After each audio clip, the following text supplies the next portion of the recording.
And now it's time to get you ready for the match with the Phoenix Rising pregame warm-up on the Phoenix Rising Radio Network.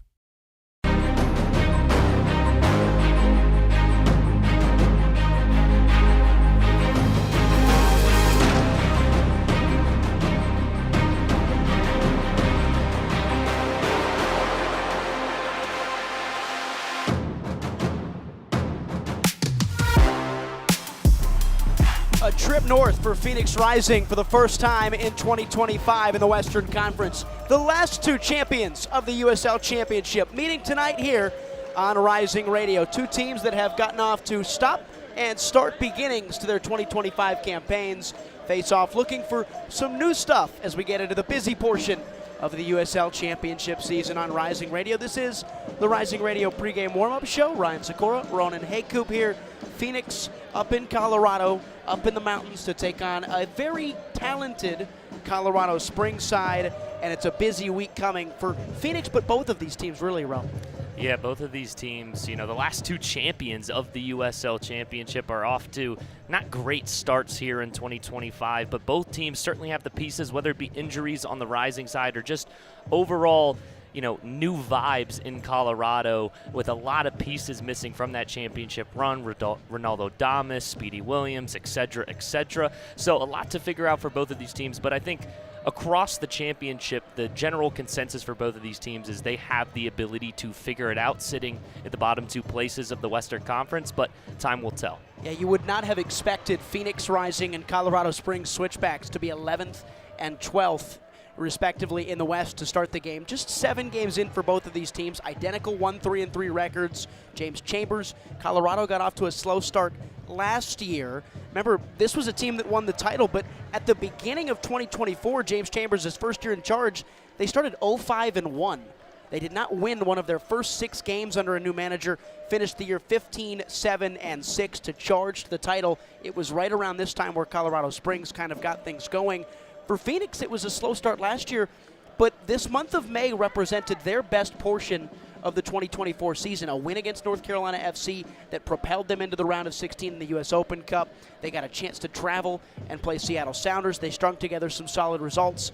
That's what's the upcoming tempo for both of these teams with MLS sides in the midweek. Colorado Springs have New York Red Bulls, Phoenix a home game against Houston Dynamo. And we talked about it for Phoenix Rising against San Antonio, is this team just needs one game, one result to really start to build momentum. Need to get some guys, out of that unavailability report, certainly. Want to get Charlie Dennis back, want to get these guys back playing fit 90-minute games for Rising. But for them in May, it's going to be important as we get into June as well, as the dog days of summer are going to come quickly for Phoenix Rising. A lot of away matches, naturally being home at Phoenix. It's nobody wants to play in the middle of July in Phoenix, Arizona. But we shall see what Phoenix Rising is going to be able to put together under new management. And, like we just said, they have the talent to do so. It's a Phoenix team that, again, on the road twice this week. Here today against Colorado Springs in the great state of Colorado. They'll go next Saturday eastward to New Mexico United and the midweek tie against Houston Dynamo. In the meantime, you look at these two teams, Ronan, and the thing that stands out to me for both of them, they both score a lot of goals. They're involved in games. They keep themselves in it with their offense. These are the two worst defenses in the USL Championship. Yeah, Rising's given up 16 goals on the year. Good for worst in the USL Championship. Switchbacks aren't much better. They're good for second with 14. So 30 goals combined in the championship these teams have given up. But both of these teams have been able to find the back of the net on occasion. There has been some high-scoring games for both of these sides, and it just comes down to the talent that both of these teams have up front and through working at the upper portions of the middle of midfield. Points dropped as well. Two of the teams that lead the league in points dropped from winning positions. Remember that Phoenix lost to Detroit a couple of weeks back, up 2-0. They lose 3-2 with 3 late goals from DCFC at 38th in Washington. First time Rising had lost a game up 2-0 in 10-plus years. Colorado Springs, their last time out there playing on the road against San Antonio FC, they're up 2-0 at halftime. They concede 3 in the second half. Matt Real gets sent off, the left back, with a straight red card in that game. They lose 3-2 after a 2-0 lead for the first time since 2015. It's a Colorado Springs side that lead the league in points dropped from winning positions with 10 points, already just 7 games played. Yeah, and in that San Antonio game, Switchbacks has the lion's share of possession. It was a 54%. Yet they gave up 17 shots, and of course, with Real coming off, you'd expect more shots on the defensive end late. But, you get sent off if you're Real in the 56th, and then 58th and 64th, there's 2 goals against. It's really tough to manage, when you're getting sent off, of course. But tactically, Switchback started off very solid, like you said, went up 2-0. It was a great finish from Justin Dillon to put it across, make it 2-0. And that's a great finish right there. I couldn't see who it was. It Texoma Charlotte Independence. But for this side, for Switchbacks, it's going to be very important for them to manage the game, really dictate pace, and get that possession that they want and be able to take advantage of Rising mistakes. And they're going to have to do it today. Colorado Springs back at home, where they have been so successful over the last couple of years. This Colorado Springs Switchback side, one of the best teams in the championship when it comes to home environments. They are the 3rd best team in the league in terms of points dropped. They don't lose a lot of games at home, and they win a lot. 4th most in the league. It's been a tough place for Phoenix to come and play over the last couple of seasons, Ro. I think pretty much every American athlete ever is aware of how difficult it is to play in Denver. The Los Angeles Clippers are finding it out right now in the National Basketball Association. But back to the USL, the Switchback side is just so dangerous, and that's what makes them so difficult to play, and especially at home where they have that home energy. I've been told there's lightsabers in the crowd tonight. The energy is going to be vibes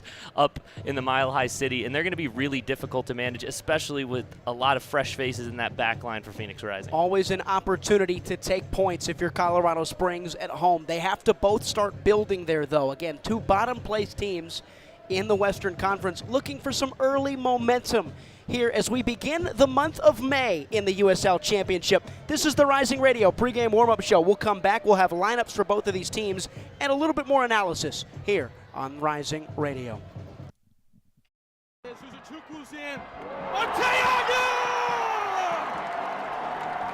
You're listening to Rising Radio, home of the 2023 USL Champions.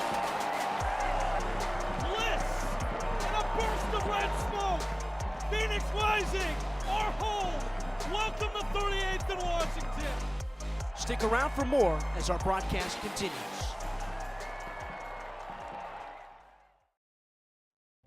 Buying a house can seem almost impossible, especially today. But with the right agent in your corner, it makes the challenge seem effortless. Hi, I'm Connor Cochran with Good Oak Real Estate, your go-to agent in the Valley. Whether you're buying, selling, or investing, I'm here to guide you every step of the way. Because finding the perfect home shouldn't be stressful, it should be exciting. Call 480-688-3200 today. Again, that's 480-688-3200. Let's have the conversation. James Out West, your home for sports down here in the desert. Join James and Pat the Stat Guy as they recap the weekend and dive deep into the numbers for the NFL, NBA, college sports, and more. That's 5 seasons of 1,200 yards. Player stats, team numbers, and contracts are just the start of the discussion for James and Pat. He started 815 career games. He threw 749 complete games. There's no hiding when it comes to stats. It's James Out West every Monday night from 7 to 8 p.m. right here on KTUS AM 1060 and on the KTUS 1060 app. Join in on the Sports Zoo on your ride home from work with Dave Rooster Bierstein. Join Rooster as he lays down what's happening around sports and makes it clear what's on his mind. Oh my. Catch the day's craziest stories and some of the latest numbers from the sports books across the valley. The Sports Zoo with Dave Rooster Bierstein. Yeah, I think that's kind of a wild option. Weekdays 5 to 6 p.m. on KTUS AM 1060 and on the KTUS 1060 app. Each day at work just dragging on. Get your sports fix on the lunch break. Join Chris Schubert and producer Evan live as they give their local perspective on the world of sports. Baseball, football, and basketball. Everything has a home on their plate. It's the lunch break with Chris Schubert, live Monday through Friday, 11 a.m. to 1 p.m. on KTUS AM 1060, on the KTUS 1060 app, and KTUS 1060 on YouTube. Attention all clones. The Jim Rome Show is here for you every day here on KTUS AM 1060. Lots to get done. Welcome to the program. Listen in as Rome dives into the biggest sports headlines of the day. From final scores, player contracts and trades, team prospects, and even a spicy take or two. The Jim Rome Show, 1 to 4 p.m. every weekday here on KDUS AM 1060. That's the trick. Online at KDUS1060.com and on the KDUS 1060 app. Hey, Phoenix Rising fans. This is Discount Tire, your hometown tire retailer and trusted partner on the road for over 65 years. We know it can be overwhelming when buying tires, but we're here to help. Our online tire buying guide, Treadwell, makes finding the right tires simple. Just plug in your vehicle, location, and driving habits, and Treadwell will give you unbiased, personalized recommendations based on your needs, not based on price. Inviting, easy, and safe. Just how tire buying should be. Shop tires with Treadwell at discounttire.com. Let's get you taken care of. The Lunch Break. The tough conversation that this team, I still think, has to have is what are they going to do with the front office? James Jones' contract is up at the end of June. I don't think we can live in a world where we just let that contract expire and then make a change. And I sit here today to tell you that while I agree with the decision that was made by the Phoenix Suns, it cannot stop there. The Lunch Break. Heard from 11 to 1 here on KDUS AM 1060 and the KDUS AM 1060 app. Hey, hon, what you doing with your phone? Taking pictures? No, I'm asking it questions. Like what? Hey, Bobo, do flowers have best friends? I'm sorry. I'm afraid I don't know that. Hey, follow me. I want to show you something. Look, flowers do have best friends. Whoa. Some answers can only be found in nature. Discover the unsearchable. Visit discovertheforest.org to find a trail near you. Brought to you by the United States Forest Service and the Ad Council. You let him try violin because you love him. And if you love him that much, love him enough to make sure he's buckled up and in the back seat. Find out more at nhtsa.gov/the right seat. Brought to you by the National Highway Traffic Safety Administration and the Ad Council.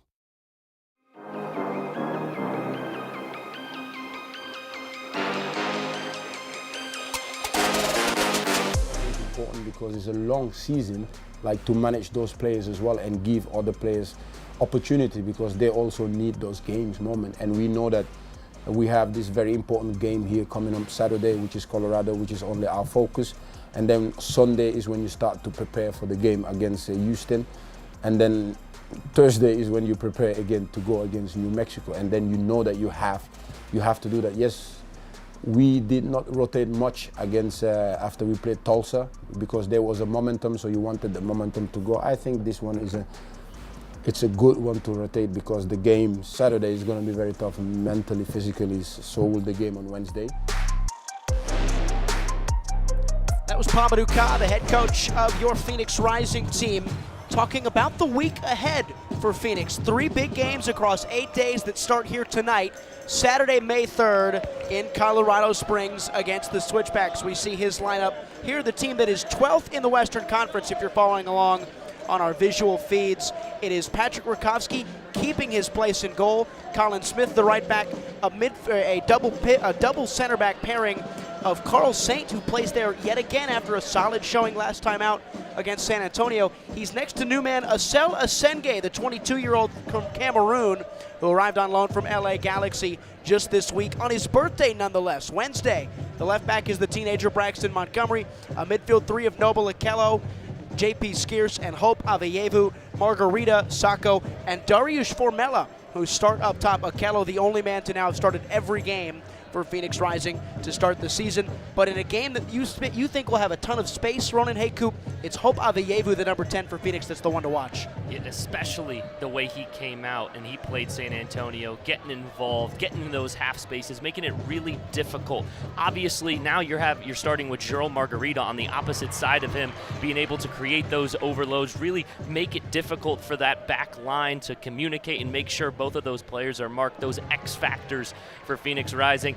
Loved his work rate as well against San Antonio in a game that is very wide open. As a 10 and a midfielder, you want to fight, you want to find those places to win the ball, to poke and be a pest on the defensive end, working out of the press, and he did it very well. So we'll see. I really like his game, and I really think he can have a big impact on this one.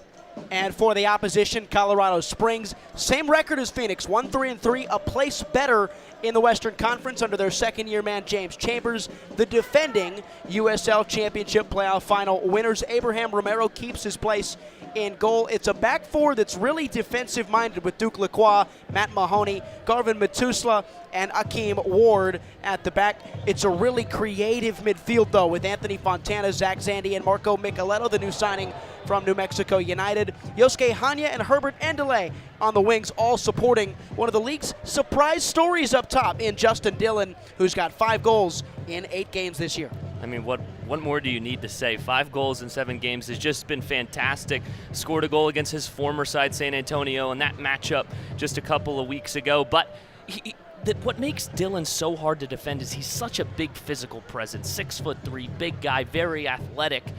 But he knows when to use it. He's very spatially aware, especially in the box. Finds that half step to really put the ball across and some great finishes. We saw that against San Antonio again, and especially the way the center back position has kind of refined itself more recently throughout all levels. Bigger, faster, taller, more athletic. Having that tandem of your offensive portfolio, being able to lower the shoulder and also being able to step off and slot it into the bottom corner is why he's carved out such a long career as a professional soccer player. 5 goals, 7 games, just shy of 400 minutes for Dillon on the season. His career high in a championship campaign is 12, all the way back in 2019. He did that in 25 games with Tacoma Defiance. He's been on a tear to begin the year. The Colorado Springs lineup, despite their slow start, kind of picks itself. It's Phoenix that, as has been the case in every game this year for Rising, has all of the questions surrounding it. We'll start at the back with Asela Senge, the new left-footed center back who's come in to replace the retirement of Casey Walls. And especially, too, without Pop Marboy, there's big shoes to fill in that center back pairing. But for Asenge, very athletic, loves to make tackles, loves to be that last-ditch defender. You just watch his tape. He moves laterally so well, always head up when he has the ball. Will fill into this Phoenix Rising team, I feel, very well from a tactical perspective. Obviously, making those first couple of games in the championship with a new side will be difficult. You never want to start your first match after getting loaned out just a few days prior, but we shall see what 51 can do for Phoenix Rising. Physical and capable defensively, but also comes from a team that in Ventura County and MLS Next Pro, second most touches, second most passes, second highest possession of any team in Next Pro, so comfortable enough on the ball. He will start as the left center back behind JP Skeers, who keeps his place in that holding midfield role for Phoenix. Yeah, and JP's been pretty important, especially with all the injuries, giving up some of that fight, but I need to see him involved early, get scrappy early, puff that chest a little bit really early in this first 15 minutes of this game, and it'll be a good showing for JP Skeers. If he can have a great game and really dictate the ball, not just dictate the presence he has in the middle of midfield, he'll be able to do a lot of good things for Phoenix Rising, and it'll take a lot off of them, especially with all this talent moving. Zone 14 is going to be very, very crucial for this Colorado switchback team, like to switch on a dime. Talk about that a little more. 3 very creative-minded midfielders in Anthony Fontana, Marco Micheletto, an off-season arrival from New Mexico, and Zach Zandy, the number 10. And on top of that, they have great wing backs. We're not going to see Matt Real, but that added presence of those late runs, lags behind the ball very well. Very fortunate for Rising. He's not going to be in the 18 this afternoon, but for switchbacks, they love that middle of midfield presence. Micheletto is fantastic. Just techie, that Italian flair you love to see. And it's going to be very difficult for Phoenix Rising. Asenge and Saint haven't played as a center back pairing before, obviously. They've had maybe a day of training, if that. So that communication between those center backs and, of course, Braxton and the rest of the fullback group is going to be very important in order to keep these guys out of the top of the box and keep those shots coming Pat's way. 10th game for Phoenix Rising, 10th different lineup that Pamadou Ka has had to throw out there. It's the 9th different back line organization that Phoenix has had to throw onto the pitch this year. Topsy-turvy, changes in abundance for this Phoenix team. One of them today is up top, where they've been mostly very consistent. It's typically been Remy Cabral next to Isan Sanko and Gerald Margarita when healthy, but Darius Formella makes just his 3rd start of this USL Championship season, his first since he went off with an injury on match day 2 against El Paso. And Formella, just since he's been in the Rising Red all the way back to 2023, it's been kind of this up and down. Is he in the lineup? Is he out of the lineup? A couple of knocks here and there. but he's a great player. He's going to work hard in the press. He's going to be annoying. He's going to, really push that tempo for your side. But again, it's interesting not to see Remy. It's very interesting to see Formella in the lineup. Not to hate on the guy, but it is an interesting start up top for him. It's the second straight game where Pamadouka has kind of done something different. It worked well to control the game last time out against San Antonio. They could not quite find the chances in that game. Not a shot on target for Phoenix in the Jaeger Cup last weekend. Yeah, and of course, with no Jurl and no Riviera to start, like Tico is one of those guys that's going to get you, those touches into that final third and really become dangerous. Of course, we know what Jurl's capable of. So I'd like to see once these guys are starting into the game early, obviously Tico not starting today, but for Jurl is being disruptive, letting Hope have more space and time to work, because I really think that's what crippled them against San Antonio. Was Hope was having a great game, but there wasn't a Jurl, a Tico, or a Darius Formella on that weak side to be able to become dangerous and force goals on the other side of the park that really makes that back line think. Which has been really rare for Phoenix all year long. 16 goals allowed in the championship, but they've scored 13. That's a goal every 50 minutes in the league this year, tied for the most in the division. Rivera off the bench tonight, probably you'd have to think Cabral, and Darius Johnson returns to the fold as well for Phoenix. This is a Colorado team that like to play. They want to have the ball, they want to keep it, but they are able to be dynamic and on the break when needed. The verticality is just stupid. The way they can 1-2 passes and the ball can be in the back of the net. And for Rising, a team that we've talked about, 9 center back pairings, all these new changes, all these fresh guys in the 11 need to be mentally switched on. You make a mistake against Colorado switchbacks in the middle of midfield, or God forbid your own defensive third, the ball's probably going to find the back of the net, and that's not an understatement. Two of the more fun teams in the USL Championship here on this Saturday night. The two top scoring sides in the Western Conference, the two most recent champions in this league. That's what's coming up here on Phoenix Rising's radio network. This is the pregame warm-up. Suzuchukwu's in. Arteaga! You're listening to Rising Radio, home of the 2023 USL champions. Bliss and a burst of red smoke. Phoenix Rising, our home. Welcome to 38th and Washington. Stick around for more as our broadcast continues. Buying a house can seem almost impossible, especially today. But with the right agent in your corner, it makes the challenge seem effortless. Hi, I'm Connor Cochran with Good Oak Real Estate, your go-to agent in the Valley. Whether you're buying, selling, or investing, I'm here to guide you every step of the way. Because finding the perfect home shouldn't be stressful, it should be exciting.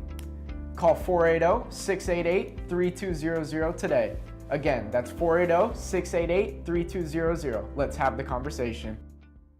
James Out West, your home for sports down here in the desert. Join James and Pat the Stat Guy as they recap the weekend and dive deep into the numbers for the NFL, NBA, college sports, and more. That's 5 seasons of 1,200 yards. Player stats, team numbers, and contracts are just the start of the discussion for James and Pat. He started 815 career games. He threw 749 complete games. There's no hiding when it comes to stats. It's James Out West every Monday night from 7 to 8 p.m. right here on KTUS AM 1060 and on the KTUS 1060 app. Join in on the Sports Zoo on your ride home from work with Dave Rooster Bierstein. Join Rooster as he lays down what's happening around sports and makes it clear what's on his mind. Oh my. Catch the day's craziest stories and some of the latest numbers from the sports books across the valley. The Sports Zoo with Dave Rooster Bierstein. Yeah, I think that's kind of a wild option. Weekdays 5 to 6 p.m. on KTUS AM 1060 and on the KTUS 1060 app.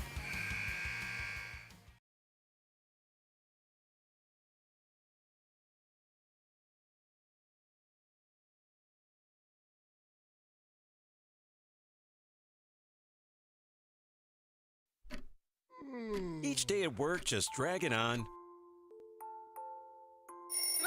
Get your sports fix on the lunch break. Join Chris Schubert and producer Evan live as they give their local perspective on the world of sports. Baseball, football, and basketball. Everything has a home on their plate.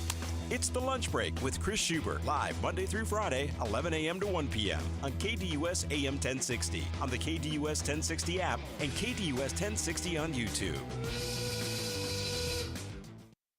A Attention all clones. The Jim Rome Show is here for you every day here on KDUS AM 1060. Lots to get done. Welcome to the program. Listen in as Rome dives into the biggest sports headlines of the day. From final scores, player contracts and trades, team prospects, and even a spicy take or two. The Jim Rome Show, 1 to 4 p.m. every weekday here on KDUS AM 1060. That's the trick. Online at KDUS1060.com and on the KDUS 1060 app. Hey Phoenix Rising fans, this is Discount Tire, your hometown tire retailer and trusted partner on the road for over 65 years. We know it can be overwhelming when buying tires, but we're here to help. Our online tire buying guide, Treadwell, makes finding the right tires simple. Just plug in your vehicle, location, and driving habits, and Treadwell will give you unbiased, personalized recommendations based on your needs, not based on price. Inviting, easy, and safe. Just how tire buying should be. Shop tires with Treadwell at discounttire.com. Let's get you taken care of. You're listening to the pregame warm-up on the Phoenix Rising Radio Network.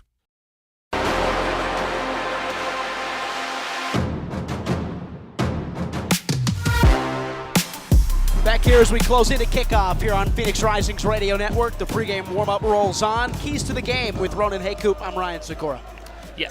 Phoenix Rising needs to keep the ball tidy. We talked about it a little bit before we went to break, but this Colorado switchbacks team loves to switch that point of attack so quickly. They can turn on a dime, 2-3 passes, the ball is going to find the back of the net if you're not careful. And for Colorado, taking advantage of that, being involved in zone 14 and really pushing tempo against Saint, against Asenge, against Braxton Montgomery, these guys who have been in and out of the lineup, have been switched around, put in different spots due to injury, really taking advantage of that early stage unconfidence stepping into that game. That first 10 minutes, if they can be disruptive, it could be a real key for success for Colorado. And for Phoenix, they've got to be tidy with the ball, as you say. Colorado, all that movement here. Who's the player for them that needs to control the tempo the most for Colorado Springs? I think it comes down to Marco.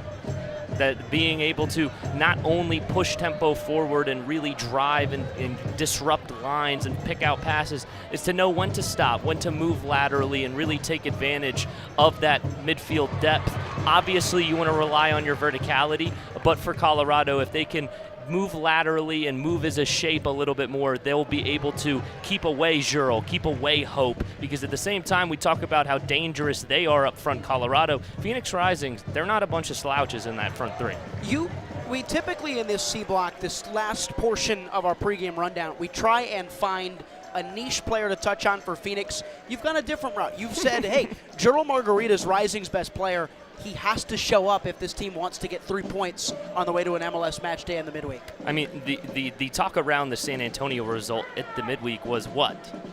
It was, why did Jurel Margarita not start the game? Why did he come on so late? We were all debating on whether or not minutes, whatever. It is a busy time of the year for Phoenix Rising. However, Jurel Margarita is the best player on this team, and he needs to show up. He needs to act like that on a day-to-day basis. He needs to find the back of the net and help his team win. That's what Phoenix Rising needs to rely on today, is that disruption from Marga and him finding the ball and hitting the back of the net. He was limited 2 minutes due to some illness, according to the coaching staff a week ago. It's been 5 games, 4 starts, 2 goals, and an assist for Marga, who was darn near flawless through the month of April. Rising hoping that can continue as they look for points here in the month of May. And you would expect it to. He is that quality. He's shown it ever since Loudoun United last year. He's been able to put these results away. But again, Colorado Springs at home is a difficult park to play in. That's why you want to find that early. You want to get rid of that unconfidence and really settle into this game. First time all year, all of Phoenix Rising's games, all competitions that Remy Cabral doesn't start, it's a chance for Isan Nino Sacco to lead the line from jump by himself. He's a fantastic baller. I love his game a lot.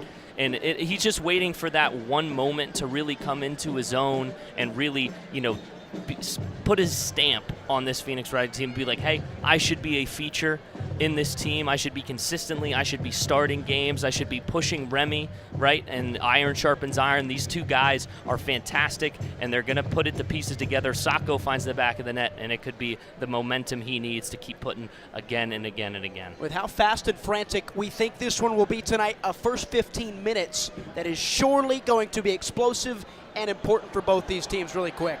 You do not want to be the first team to concede this evening. You definitely do not, especially in that first 25 minutes of action. You can't concede early. You need to settle into this game. You need to avoid the explosions coming your way, but you want to be explosive moving forward, of course. Grab your popcorn, folks. This is a big one here on a Saturday night. You can follow along here on the Phoenix Rising Radio Network, on the Phoenix Rising socials. If you want to watch it, it's on CBS Sports Golazo. This is Colorado Springs and Phoenix. Kickoff next here on Rising Radio. Suzuku's in. Arteaga! You're listening to Rising Radio, home of the 2023 USL champions. And a burst of red smoke. Phoenix Rising, our home. Welcome to 38th and Washington.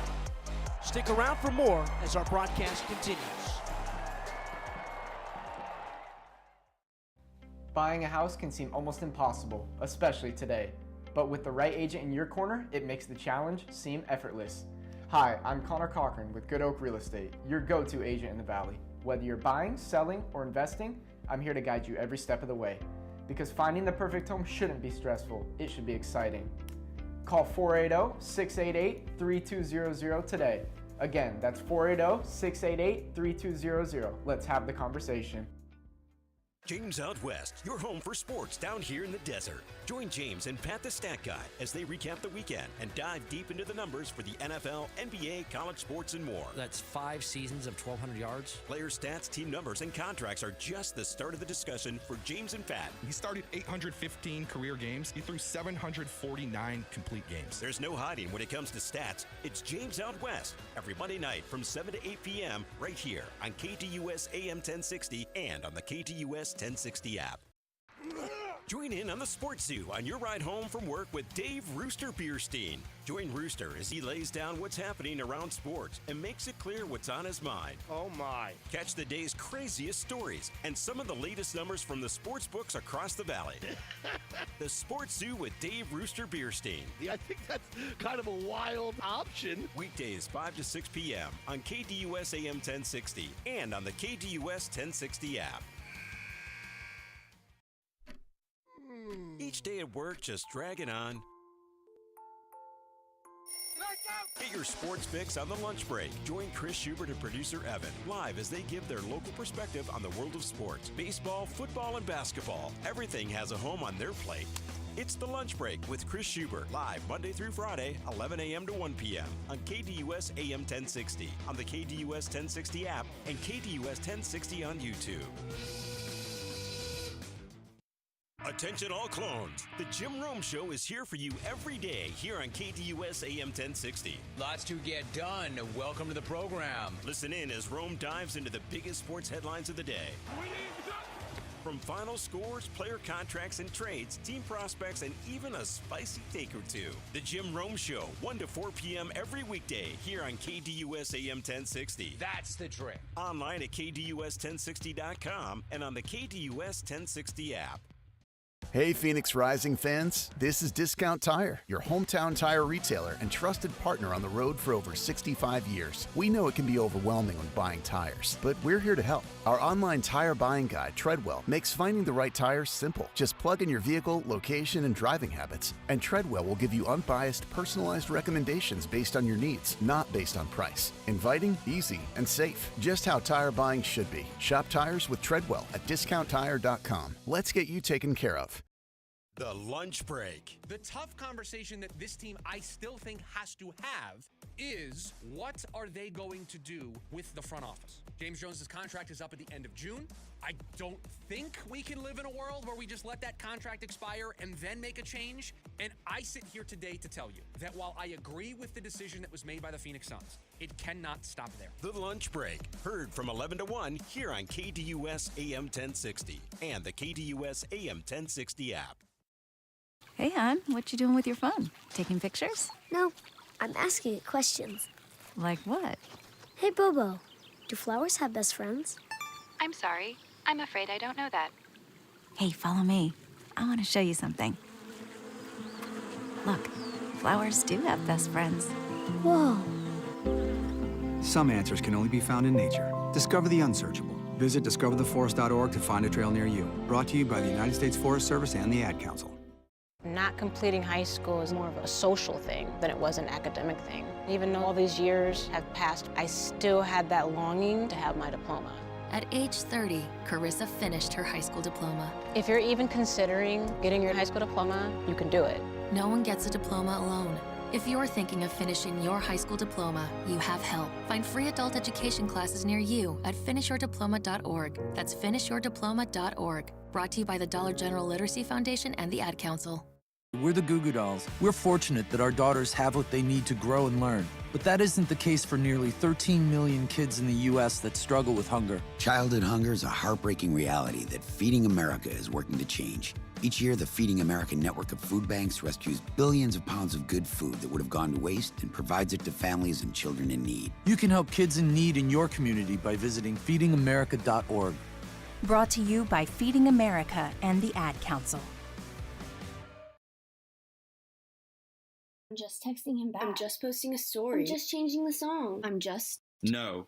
When it comes to distracted driving, just don't. Sending a text takes your eyes off the road for just 5 seconds, but in that time, your car can travel the length of an entire football field. Any distracted driving just isn't worth it. Visit StopTextsStopWrecks.org.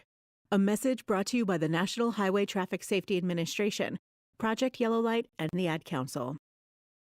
You let him try violin because you love him. And if you love him that much, love him enough to make sure he's buckled up and in the back seat. Find out more at nhtsa.gov/the right seat. Brought to you by the National Highway Traffic Safety Administration and the Ad Council. Let's get into the action. Phoenix Rising Soccer, live now on the Phoenix Rising Radio Network.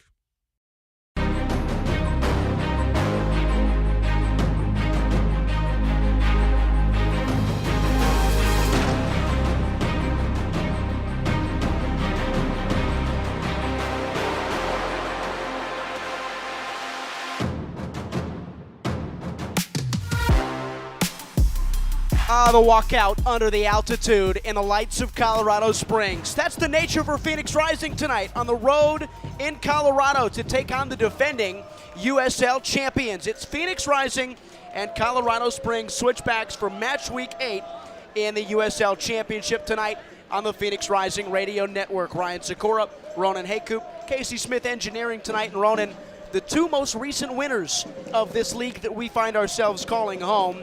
It's a chance for both of them, 12th in the West for Phoenix, 11th in the West for Colorado, to finally find some footing as we enter May. It truly is the same story for both of these sides. Obviously, getting to hoist hardware in the last 2 seasons, Rising in 23, Switchbacks last season in 24, but they haven't figured out the pieces. Identical records, pretty much identical talent, I'd also say. A lot of front-facing talent for both of these sides. Some questions in the defense for both sides, especially with injuries, but both of these teams trying to put a stamp on it, trying to find their own spark for 2025. To the top 5 scoring teams across the championship as we have finished April.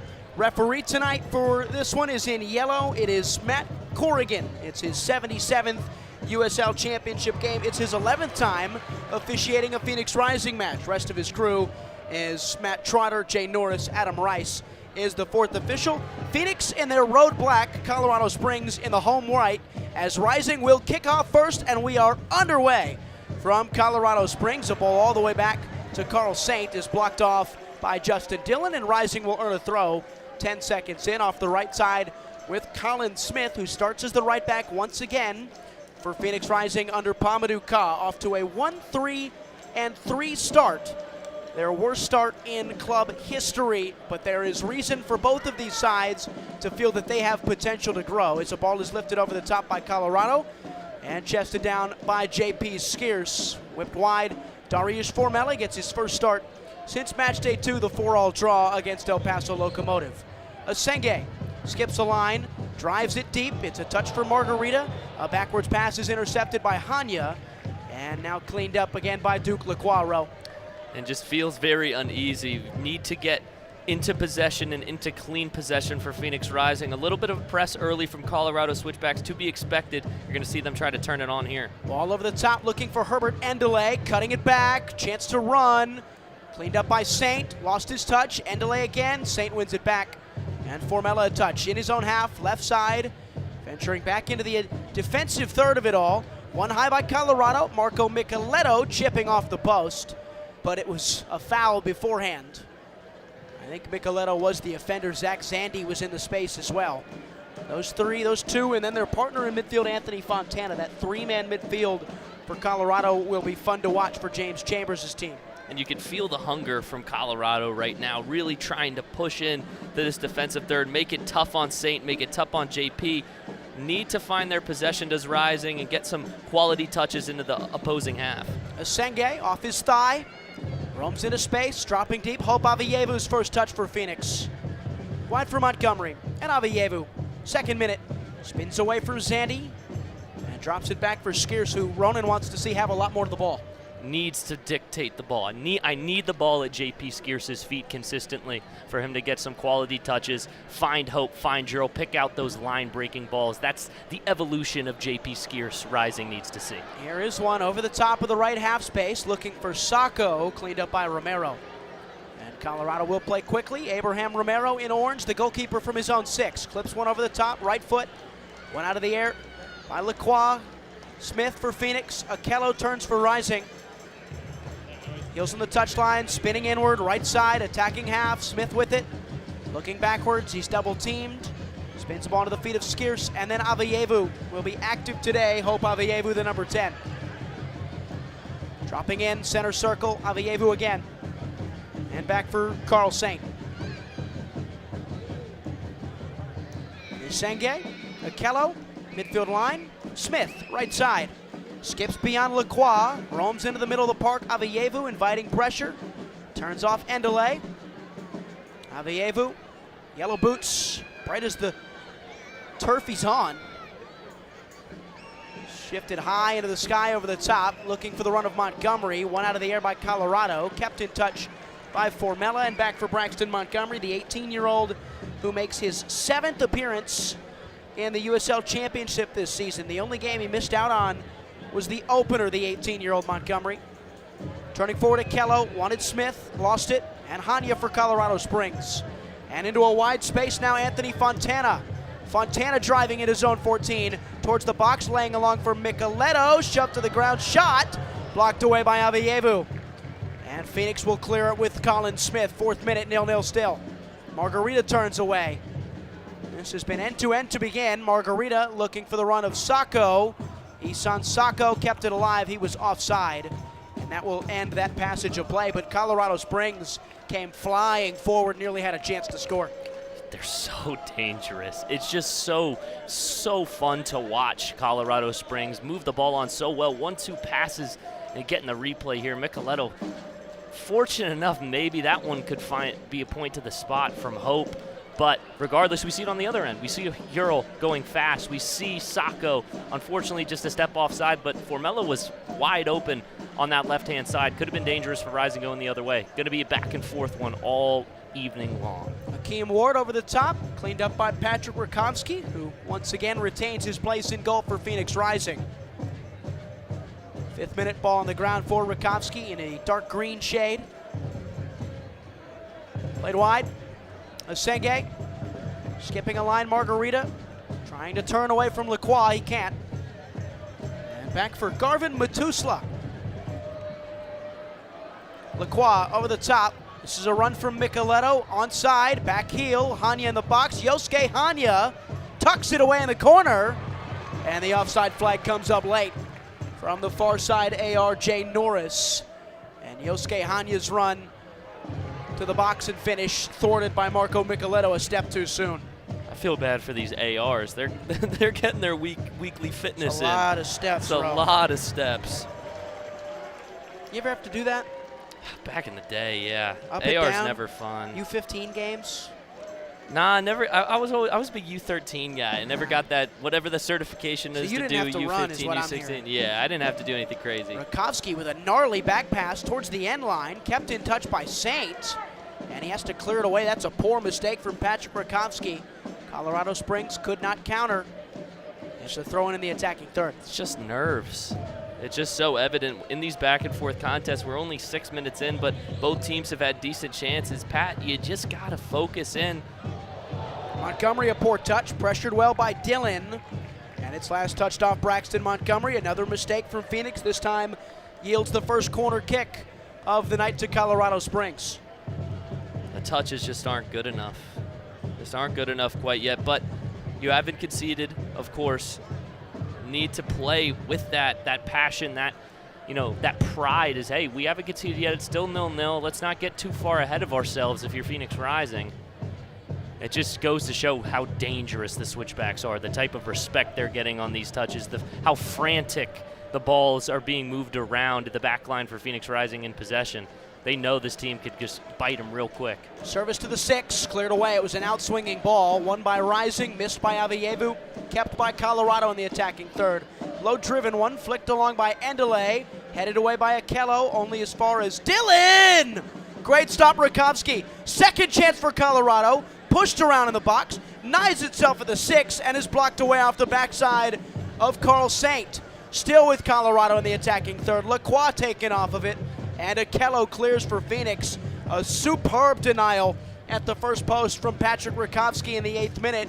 Keeps us scoreless, but Colorado Springs, the hosts, having all the fun early on. Driven diagonal from right to left into the path of Hanya. Heavy touch, kept alive by Colin Smith and seen out for a goal kick. And now build on that stop. A highlight play from your keeper there. Very fortunate enough that wasn't the 6th goal for the championship season for Justin Dillon. Fantastic strike on that one. Got the laces across. And a great cleanup opportunity for switchbacks as well. Nearly came away with the second one was Marcoletto. But for Phoenix Rising, settle, take this as a spark, start to move, start to get into that middle third. Phoenix inviting pressure, building through the right with Smith. Drifting wide it goes. Smith still on it, puts it off the backside of a pressured Yosuke Hanya. 9th minute, 0-0. Rising on the right side in their own half. Margarita a header. Into the path of Endelay. Springs win it high. Hanya off the left. Backwards he goes. And he's got Matusla. The Haitian Garvin Matusla over the top. Searching ball, Micheletto onside. Good space. Cleared away Rakowski. And offside again, a late flag. Flying on Marco Micheletto, who's playing a little bit higher up the pitch for James Chambers tonight than we've seen him. Yeah, I think he's going to love that left half space, working it kind of in that in-between between Asenge and Smith. It's a difficult pairing, obviously, without the minutes played together. But if he's going to try to find his way in there, really drag one of those center backs to cheat on that right-hand side, whether it be Asenge or Saint, and then find that middle of the park, find Marco in the middle, find Dillon in the middle, and really drives some of those shots in at Pat. You mentioned a new pairing for Phoenix Rising. 10th game of the year for the away side tonight. 9th different defensive pairing across all their games. Avievu whipping wide, Formella into the box. Formella! High and wide at the first post. Phoenix broke quickly. Avievu, a beautiful ball bounding into the box. And Darius Formella took a touch off his left, turned his way beyond the defender Ward, and fired one wide of Abramero's frame. Just missed that one. Leaned too far back on the follow through. The touch was just a little too far. A little bit of a nudge there from Ward. He defended that one well. Fortunate enough for him that he was able to keep that one from finding the near post. Saint swivels beyond a pressuring defender. Saint has it again, works his way beyond Dillon. Wide for Montgomery, feet of Formella. 11th minute, and backwards Rising go into their own box. Rakowski, a touch in his 6. Skipping a line for Smith, off Colin Smith's chest, kept in touch. One high by Duke Lacroix, turning away, and picked up nicely by Asenge. Long over the top, putting Matusla under pressure. One high by Sacco. Isan Sacco, it's 2v1. Squares for Jurel Margarita! He's onside in the 11th. And Phoenix have found the back of the net first on the road. Rising strike, it's Jurel Margarita. His 3rd of the year. And you just love that. In a back-and-forth contest, Sacco wins the ball well. Perfectly slotted ball, one touch, and what a finish from Gerald Margarita. Call him as you like. Top bins for number 7 in black for Phoenix Rising tonight, and that goes to show the type of game this is. It's wide open. It's going to be back and forth. All the pressure was not on Phoenix Rising's side. Colorado was pushing them back, pinning them down in their deep end. One flip of the coin, and it's Gerald Margarita finding the back of the net for the Rising Red. It's a sensational counter from Pamadou Kaz Club, and Margarita finds another, continues his torrid run. He has found a way to keep Phoenix up and running amongst the struggles. And now they have the advantage away from home in the mountains. And black away kit looks perfect for a 1-0 lead. It is a great kit. Might be biased, but it's a great kit. And for Gerald Margarita, that's got to feel so good after not getting, the start against San Antonio, really not being able to put your stamp, your own impact on that game, come out in the first 15 minutes of play. We talked about how important it was going to be for Phoenix Rising not to concede in that first 15. You score a goal in that first 15, and who else but Gerald Margarita? Colorado high on the right side. They'll have a throw in the attacking third after one long ball over the top. 13th minute, it's an 11th minute finish from Gerald Margarita, as Rising have now scored in 8 consecutive championship games. They've scored in every game this season except for the opener. Pushed wide, chance to cross for Ward, flicked along, top of the box, Micheletto, head tennis around it. Fontana's strike is denied. He's down on a heap inside the box. Play still alive, falls for Endelay, touched along by Zandy and cleared away by Formella all the way out for a Colorado Springs throw on the left side. It's a 4th assist of the year, by the way, for Isan Sacco at his tops among Western Conference midfielders. And a slip. And Skierce will surge forward for Phoenix, and there's a foul in the middle of the park. And Anthony Fontana will find himself into the book of the center referee, almost certainly here, Ronan. Has to be a yellow. That's a tactical foul, and a good tactical foul at that. Rising on the break, moving forward. Haven't seen the card come out yet, but that's just cynical regardless. Even if it is not a tactical foul, you're not trying to make a play on the ball. That's about as easy as a yellow card as you can get. Skierce was driving towards the midfield stripe. And Fontana is in the book of Matthew Corrigan. Gives out just a shade under 5 a contest. Touch for Montgomery on the left side. Phoenix has it in their own half. Saint, Rakowski, Nesenge. Nusela Senge pivots, spins, turns away. Probably too many touches as he slings one along the ground. Won by Colorado, but turned over to the touchline for a throw-in. It's a perfect start for Phoenix Rising in this one, a quarter of an hour in, a 1-0 advantage as they try and get just their second win of this young USL Championship season. And that's where I need Okello to come all the way back and receive that ball. You see Asenge fighting, poking, prodding, trying to find a ball to play in the middle of midfield. Hope does a great job of this, really tucking far back in and knowing when to. Need to see that from Okello to bail his center back out, because yes, one too many touches. He had nowhere to go in the middle of midfield, to be fair.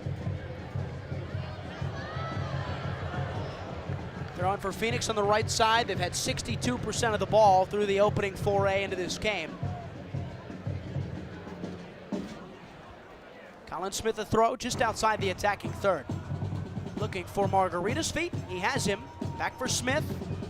Dances beyond the defender. Colin Smith driving towards the end line. Crossing one in for Sacco! Oh, an overhead kick that flies high into the air. Isan Sacco with as dangerous of a chance as you could like. Acrobatic as ever from the Frenchman. I think he fell funny on the ankle as well. Oh my goodness, what an athletic play. He almost got that one, Ryan Sikora. He just slightly too late on the ball. It was falling too far away from him. Looks to be fine. Just a little bit of a tweak on the ankle, but couldn't quite clip it cleanly. There is a Rising player down just outside the 18. It appears to be the bright yellow boots of Margarita. Could be Aveyevu as well.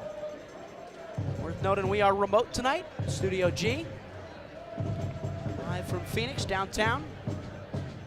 It is Margarita who is the man being tended to by the lead physio for Phoenix, Greg Spence.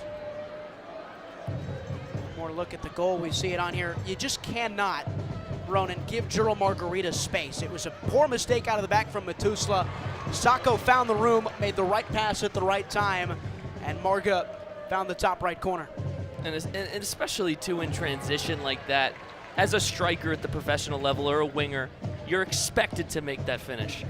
You're expected to put the ball in the back of the net in that situation, but it is not easy to do it all in the way that Giroux was able to find that top corner, really stuff that boot into the turf, get it to pop out with minimal spin. It's just so fantastic to watch. It really shows the quality. It looks like Giroux's complaining about, I think it looks like a right hip, something on the inside of his leg, and he's off. And taking him off, being careful, Phoenix in the 17th. A busy week for Rising. The game Wednesday against Houston Dynamo. A trip to New Mexico next Saturday. And Phoenix's man who's grabbed 3 goals this season is off. He's replaced by their leading goal scorer, Remy Cabral, who has 3 league goals and has led the line valiantly to start the year. So Cabral will step in for Margarita in just the 17th minute. You have to imagine, Ronan, that Sacco will go out wide and Cabral will take his place as the number 9. 100%. And I'll also say it kind of looks like something that, you know, the team was not surprised by. So possibly something that he's picked up in training or something like that. Certainly better to be safer than sorry with the important couple of matches you have in these next few days. Smith a touch, wide space Sacco. Feet of Avayevu on the right side, his own half, turned off of the ball. Won by Zandy. And back for Lacroix. And Colorado Springs will build down a goal in the 18th minute. This is a side that have been quite formidable at home, Colorado Springs, the last couple of years. As here's Hanya, hoofing the ball forward into the space for Lacroix. Cross to the back post, Rakowski high points inside the 6. And stakes his claim, and Phoenix survived the pressure, but Colorado Springs, among teams with at least 70 home games played since 2021, Ronan, that's 19 qualifying sides. They have the 4th least home losses among teams and the 3rd most home wins. They have collected the 3rd most home points in the championship since 2021. The altitude is tough to deal with, and this team has built a fortress at Widener Field. And what also adds to that is throughout the last few years, of course, the defending national champions, the Switchbacks haven't been the strongest side in the Western Conference in the last couple of years, prior to 2024 especially. So talking about how difficult it is to play in Colorado Springs might be the understatement, but that's just a ridiculous stat. It's a side ridiculous. That post-COVID has finished at 49 points or more in each of the last 4 USL championship seasons. They've become one of the more consistent sides, Colorado Springs, in a very up and down Western Conference. Avayevu for Phoenix, up over the top, wanted the ball to the feet of Formella.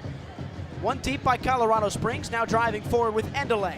Herbert Endeley turning away from trouble, and he drives his way beyond. Advantage played as Endeley takes a step inside and is fouled from behind by Darius Formella. It's a free kick coming for Colorado Springs in the 20th minute in a dangerous area. Definitely not a dangerous area.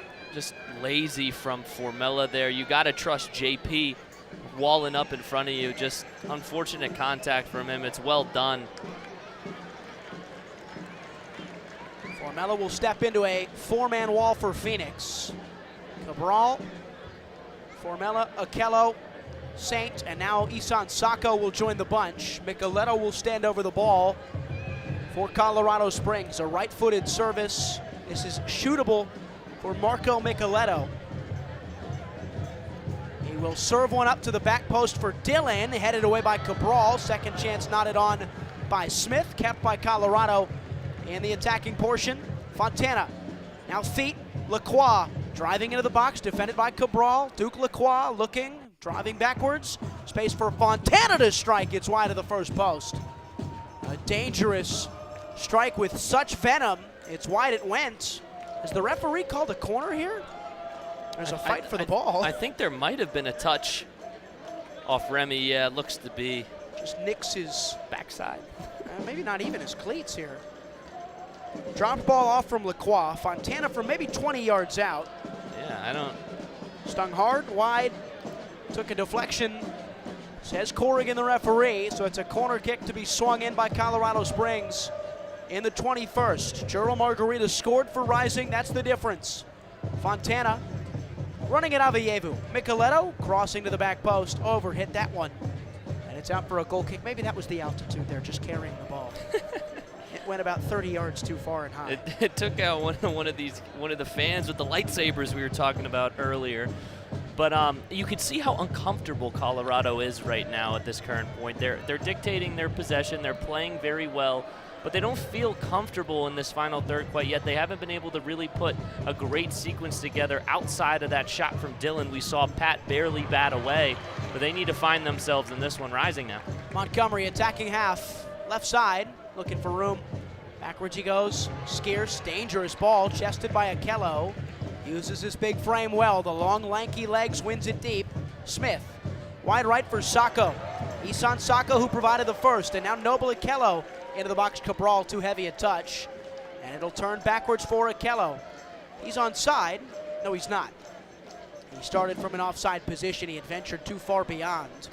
It's a free kick for Colorado Springs here on what Switchbacks are calling Star Wars Night. They do one every year. It's one of their bigger plays for a crowd.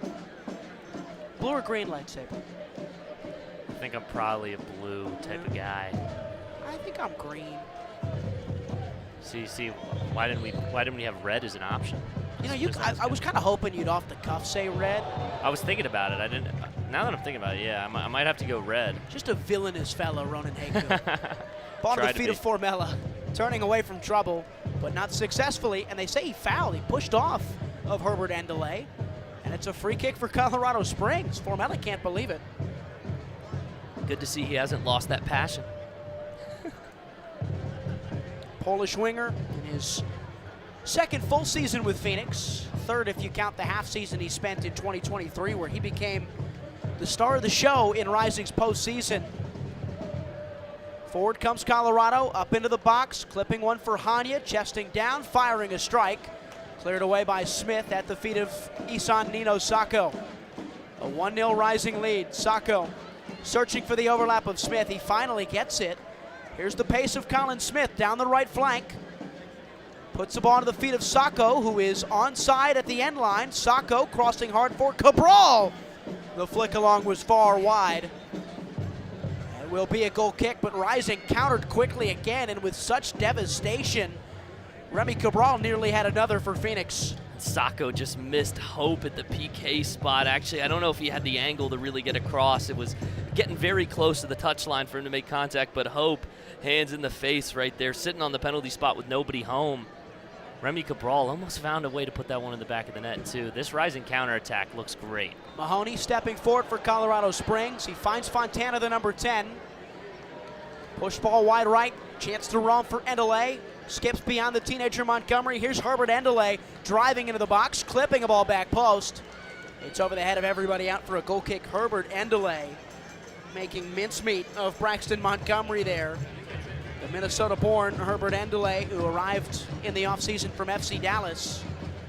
He knows a couple of the guys on this Phoenix team. Played with them last year at North Texas. 25th minute, 1-0 Rising. Endeley was much more involved with the first team than most of the men that Rising made their way to find in this offseason. 12 appearances the last couple of years with the MLS side in Texas. Yosuke Hanya, he wins the ball, loses it, and immediately fouls Colin Smith. Smith slow to get up. In some pain in his lower back, it appears. Colin Smith, who's played nearly every minute through the course of this season for Phoenix Rising.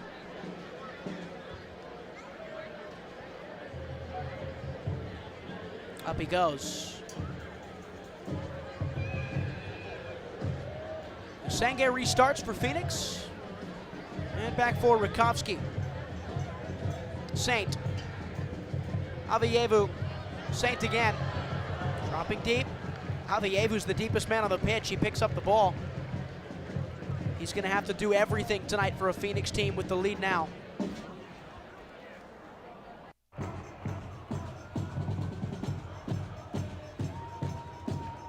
Akello in his own half, right side. Back for Senge, the center back. Senge 6'1", 163, looks every bit the part. The 22-year-old just had his 22nd birthday on Wednesday. Over the top, flicked along Okello, into the path of Cabral, pushed into the space for Sacco, a touchdown in the box. At the byline he goes on the right side. Defended well by Lacroix. Okello has it, and back for Sacco on his left. Further backward, here's Smith. Space for Avievu, up over the top for Okello, who tried to chase, but it was too heavy hit. And it's a goal kick for Colorado Springs. And this confidence and creativity is so refreshing to see with Phoenix Rising, starting to build that confidence. We talk about a statement, a spark that's needed for this group in 2025. Would love to get it here against Colorado Springs.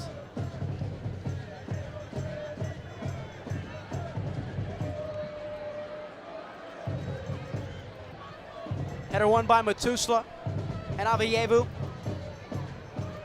And Okello wins a 50-50, and he's corralled by Micheletto. 28th minute, a free kick still coming now for Phoenix. Hope Avievu, who was a superstar those first couple games for Rising, he was everything for this Phoenix team. Rising 59% of the ball as we near the 30-minute mark of the contest.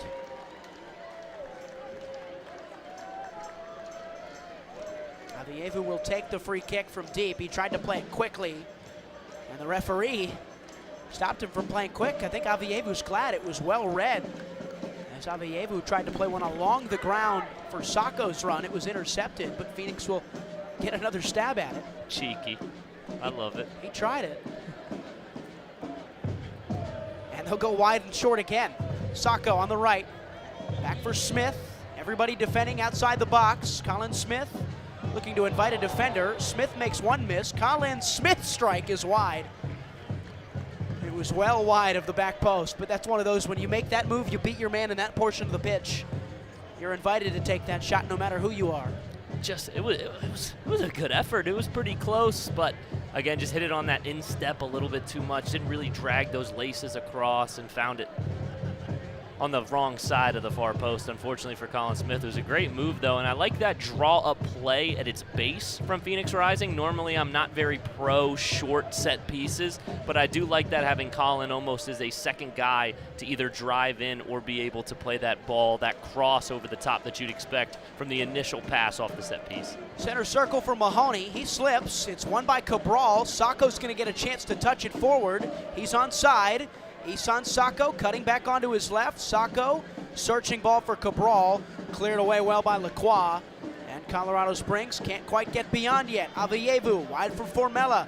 29th minute of a 1-0 game. Formella to the byline, cutting back. Cabral steps into it, has a strike. It is headed off the line. And it will be kept in play by Isan Sacco here. Or no, he left it. It went out for a corner. Tough to find in the corner on that far side. Matt Mahoney with a couple of mistakes now in this game. The captain for Colorado Springs. Cabral strike saved well by Romero and headed away off the line by Mahoney. You just love to see that from Remy dropped off and hope somebody can come and just really put the statement on it. That kind of weak flick on just rarely finds the back of the net, especially with so many bodies in the box. But Rising dangerous with the dominant share of possession. This is the Phoenix Rising team that fans want to see, and I'm certain Coach Ka really wants to see. They've dictated this game well. Avievu with one hand to the sky, an out-swinging right-footed corner is headed away at the first post by Mahoney. All the way back for Avievu again. 30 minutes played. Drifting ball up and in for Formella, and Cabral took it out of the air. It's out for a goal kick. Skierce was arriving late to the back post as well.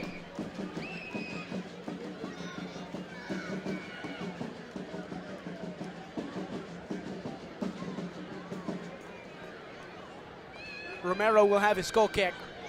Skierce was right there, Ronan. He was right there, and again, Remy just needs to, somebody needs to tell Remy, if that's JP Skierce, you need to demand that ball. And then, granted, if you're yelling and screaming at Remy and if he doesn't leave it on to you, unfortunately, it's a Remy Cabral mistake, but JP just has to be vocal, has to be off his right foot into the back of the net, just has to be. Okello winning high, but ceding way. Matusla, and back for Romero. Over the top, Endelay flicking along. Justin Dillon a run. Cleaned up well by Carl Saint, who was good in the 90 minutes as a center back against San Antonio in the Jaeger Cup last weekend. He plays there again, obviously for Phoenix without 3 of the 4 they began the year with. Turned over and a chance to run now for Akeem Ward. Lays along for Dillon. It was too heavy hit and out for a goal kick, but it's a rising side who started the year. Pop Marboy, Mohamed Traore, Casey Walls, and Alex Araneta, and the only one of those 4 that is currently fit enough to make a squad or still with the team in the case of Walls is Araneta, who's on the bench today. So Phoenix have had to add a center back in the midweek in Asenge and drop a holding midfielder in Saint back, who played again quite well. And he played fantastic, especially the minutes where Pop Marboy was with him as in that center back pairing. Because as a center midfielder, especially one who likes to sit, wants to pass, wants to not play back to the goal, but wants to front face and really pick out passes, the center back is the natural progression for a lot of people as you start to get older, and especially with that frame that Saint has, 6 foot 180. He's not a small guy at all, very athletic as well. But he was fantastic with Pop, and of course, once you lose your captain in Pop Marboy, it's very difficult to be able to, figure out the pieces against the San Antonio side that is very quality. But I was very impressed with Carl Saint in that, and I think he genuinely does have a future of being able to play the center back and certainly, fitting into those situations when needed for this Rising team. Rakovsky 20 yards out of his goal, clearing amongst a heap of defensive players. Confident he claims, 33rd minute, 1-0 Rising. They would love Phoenix to take this into the halftime break with an advantage. 12 plus to play in this first half. Back it goes. Akello fouling Zandy. Clear as day. Free kick coming, Colorado Springs.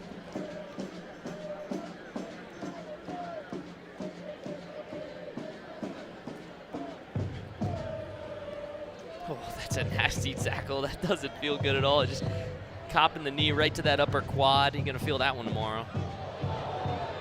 Back for Mahoney. And in the center circle now for Matusla. Lacroix. Left side, attacking half. Beyond Akello, not by Smith. Throwing again. They go quick. Micheletto turns away from trouble and wins another throw. No, he doesn't. That touches off his thigh last, says the referee, and Phoenix solve another bit of pressure.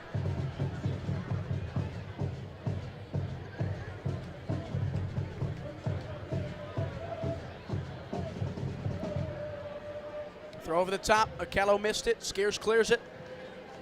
Wow. And cleared it well. Wow. Right onto the path of Formella, who's got a fine first touch and is running 1v1 versus Ward. Formella pushes off Akeem Ward, gets to his spot. Shot is blocked. Akeem Ward was quicker to it. But it's a corner kick coming for Phoenix. What a bit of ball from JP Skiers, who certainly didn't mean to do it, but it found the perfect footing of Dariusz Formella. You're not going to give him the benefit of the doubt? No, I'm not. No, I'm not. Just almost in stride, right to the strong foot. I wouldn't give Andrea Pirlo the credit for that ball. No. About 60 feet in the air at one point. But Formella, unfortunately, loses the matchup there with Ward. But you'd love to see the dump-off balls, and I think this is what Rising needs, to stop moving so one-dimensional once they get into that attacking third. Be comfortable moving backwards once you get into that attacking third to find a better option. Hope needs to be more vocal at the top of the box. Service in from Avievu, up for Skiers. It's wide. JP Skiers throws highest again, but lifted it well beyond. That's one you want back. Wide open on the back spoke. In stride, you can put the front of your head into it. Just unfortunate for JP Skiers. You can see him screaming his way back down the pitch. Zandy, won by Cabral. Out for a throw for Colorado. A game that had an opening 10 minutes as frantic as we've seen from a Phoenix team this season. Rising then scored in the 11th. Gerald Margarita, assisted by Isan Sako. Marga himself came off just 6 minutes later in the 17th. With an injury, since that this game has slowed down a lot. 57% of the ball with Phoenix Rising, who have had 7 shots, 2 on target in this first 36 minutes of play. Inside Lacroix, a good flick along. Lacroix looking forward for Dillon. Well won by Saint. Still with Colorado Springs and pushed wide again. Endeley now attacking is Herbert Endeley. Looking for room is Endeley. Nowhere to go beyond Akello, but it stays at the feet of Endeley, who got up off the ground and found it again. Pushed wide. Ward looking for room in the 37th. His team down a goal. Backwards it goes. Fontana up for Rakowski's punch. He clears it away. Formella a touch under pressure. Pushes it beyond. He's stuck in the corner of his own side. And it is not cleared away well. It's a corner kick given up by Phoenix. And you can almost feel the fatigue off that early 20 minutes, that electric back and forth action we've seen kind of settle down into a normal match of footy, right? We're passing the ball, we're trying to possess, we're breaking lines. It's going to be very, very crucial for this Phoenix Rising team to stay mentally switched on, not give up those mistakes, because just because Colorado isn't pressing, isn't bearing down on you, does not mean they're not dangerous, and in a blink of an eye they can put the ball in the back of the net. So Rising and Pat especially between the pipes need to be vocal, need to be making sure they're checking mans and not giving up these easy give and goes. Outswung service coming from Micheletto. He drives one to the back post, won by Dillon. It's over the frame. Justin Dillon could not quite get his full head around the ball. It's another goal kick coming for Phoenix Rising. Rakowski will send everybody shoved further forward.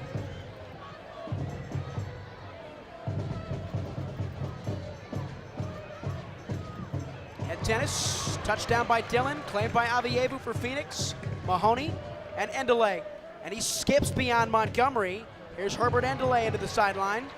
And it's won back well by Braxton Montgomery. Avievu. Skeers. Back for Rakowski. A ball roll and a dangerous ball wide for Saint, but played well. And back for Rakowski. Phoenix waiting for the right moment.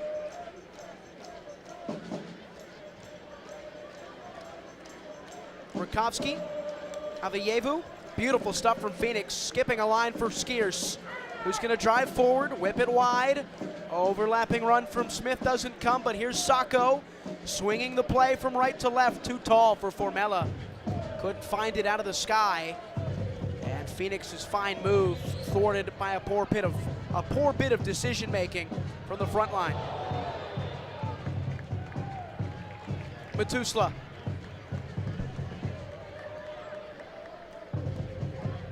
Lacroix, who's had plenty of room down the left. Finds the backside of Hanya. 1v1 with Smith down the left, and Colin Smith won the challenge. What a revitalized individual Colin Smith has become for Phoenix this year. Could not quite really get on the pitch last year for Rhode Island FC. Formella, he's forward. He's found the cross to Sacco. Isan Sacco steps on the ball, stands up his defender, drives one to the back post. Formella nodded down. He wanted Akello. They weren't on the same page. Cleared by Colorado. Back for Saint. Turns away from Dillon, and backwards he goes. 40th minute, 1-0. And that's just so poor in the box. We were talking about it, getting that back pass to give a runner a good, a look across goal, and Akello just sitting there as if Formella is not going to need the assistance at all. Formella makes the right decision, plays the ball on. A strong foot for Akello. Would have been flying across goal, but just miscommunication, like you said, Ryan. Just so frustrating. Avievu. Senge. Looped ball over the top. It's going to hold up kindly for Sacco by the byline. He gets 1 foot onto it and clears it high and well beyond any crashing runners. It also went over the end line, says the referee. So it's a goal kick.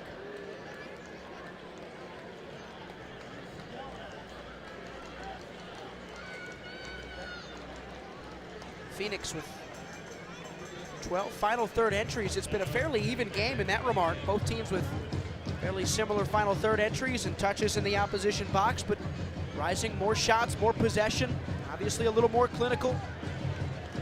A 1-0 advantage, 4 minutes to play in the first half. Lacroix Back for Matusla for Colorado.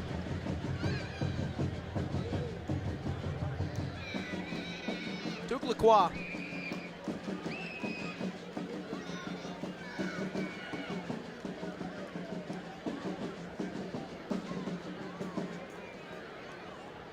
Steady rhythm for Colorado Springs. Mahoney, whip wide. Hakeem Ward. And now Endelay, beyond Montgomery. Herbert Endelay. He's just picked all night on Braxton Montgomery, and the teenager has somehow found his own way throughout this first half.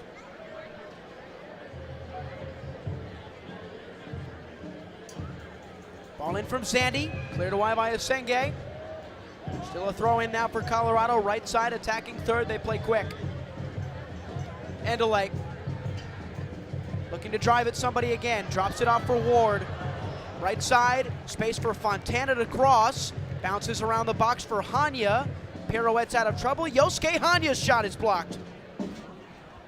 Kept alive though by Colorado, and a foul, Formella. Just too much. He drives Zandy to the ground. It's a very good opportunity to serve a ball in for Colorado Springs. And this is going to be dangerous off the set piece. Colorado looking for a spark, some momentum moving forward. They've been able to get the ball into the box, into that attacking third of Rising in the last 15 or so minutes, but haven't really been dangerous with it. We saw that great move there from Hanya. Nearly was able to put a shot across goal, but you'd love to get it on a set piece here. And they got a lot of size and a lot of athleticism to get up there. Rakowski barking orders for Phoenix. Marco Micheletto will take for Colorado Springs. Switchbacks searching for a strike to level this game. 43rd minute, 1-0 Rising. Right-footed ball will swing away from Rakowski. Micheletto's service. Up high was Asenge. Headed away. It'll stay in touch for Skeers, who clears for Phoenix. 50-50 ball coming. Rising high with Zandy. Akello claims and clears. And it'll work its way all the way back to Abraham Romero, who's about halfway between his own box and the midfield stripe.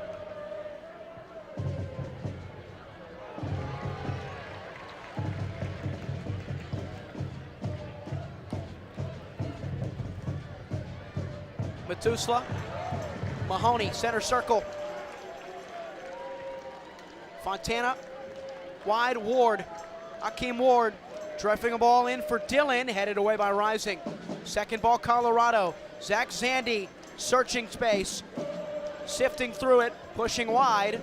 Endelay, one-on-one with Montgomery. Endelay driving beyond Montgomery, well defended by Aveyevu. And another corner coming for Colorado Springs into the 45th minute.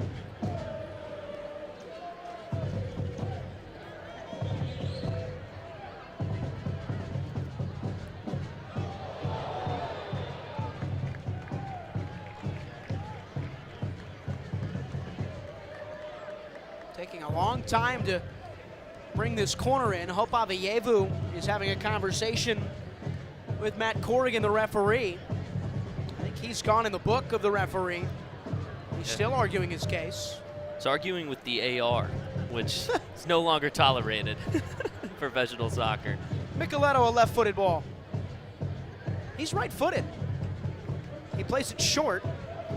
It's back for Zandy to serve. Blocked off by Cabral. Second chance for Phoenix to win it. They do. Saint back up into the box. Dillon trying to run toward it. It's a 50-50 chance. Smith defending Dillon. Dillon in the corner. 3 minutes of stoppage time. Back it goes. Mahoney. And now for Zandy to drive one in to the back post. Kept around by Micheletto. Up for Dillon. He couldn't keep it in touch. Out for a goal kick. Just haven't found that final dose of potency as Colorado Springs. They've been knocking at the door for so long now. Rising needs to get some possession here, really close out the half on a strong note, because you know this Colorado team is going to come buzzing out of the locker room post-halftime. Possession has evened itself out after a really good 5-10 minutes from switchbacks. It's 51-49, flicked on for Cabral, who tried to find the run of Formella. just hasn't quite been on the same page with the rest of the front line tonight as Stariusz Formella, getting his first start since match day 2. He's played sparsely for this Phoenix team in the last month and a half. There's a rising player down on the ground. It's Avayevu. Vizio will run out to tend. It's a head injury as he pulls the back of his head, the Ghanaian playmaker. Oh, yeah, that doesn't feel great. Went up with Sandy, and Sandy's head as he went for the ball came right down on the back of Hope Avayevu's head. I'm not an MD, but I can tell you the front of your head is definitely harder than the back of your head. It's the top of your head, right, that's the softest. You definitely don't want to hit the ball or somebody else's head off the top. That front crown is what you're going for, but that back of your head certainly isn't. Again, it is the top side. That's the soft. Like that's what babies. You can't drop a baby on their head because it's too soft, especially on the top or the back, right? I mean, Hope's only 5'6". I'm just saying. Hopefully he's okay. That was good. Getting a good concussion test going right here. Did you do that on purpose? The hopefully he's okay? Oh, no, I actually didn't do that. Was it good? Yeah. Long check here from Spence, the senior physio for this Phoenix team. Avayevu in the book tonight, 1 of 2. Other player is Anthony Fontana for Colorado Springs Switchbacks. Pamadou Ka barking orders, the rising head coach from the touchline, trying to keep his team in the moment here. They will probably finish this half down a man, as Avayevu will take the long walk from the far side to the near off the pitch.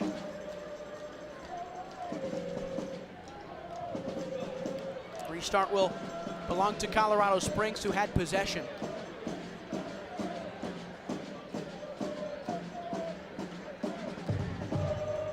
Mahoney, Zandy, Matusla carrying the ball into the attacking half. Left side, good space, back for Zandy, who's dropped deepest amongst the midfielders tonight. We've played the 3 minutes minimum into the 49th. Whip wide, Endelay running at Montgomery, Endelay clipping up and nobody there. And it's Smith who saw it out, but saw it out for a corner kick as Avayevu has rejoined the order here on the pitch from Widener Field. Probably the final action of this first half, a 1-0 lead for Phoenix.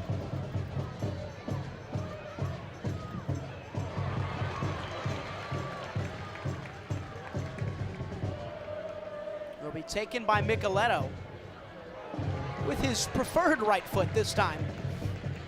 Short option Fontana, everybody inside the 18-yard box. Micheletto will drive an in-swung ball, punched away by Rakovsky.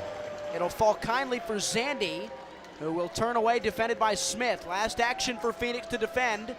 Back it goes, Ward. Finds the face of Lacroix. Duke Lacroix into the feet now of Fontana. Drives one high, up into the box. Chested down by Asenge. Poor clearance, out for a corner. And maybe, just maybe, we will play more, and we will. So another chance to serve one in for Colorado Springs Switchbacks into the 50th minute.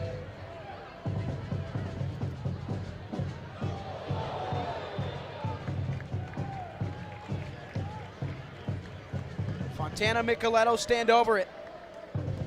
And Micheletto will take it, right foot swinging away, whiffed on by everybody, falling kindly at the top of the box for Lacroix, whose strike is high and wide.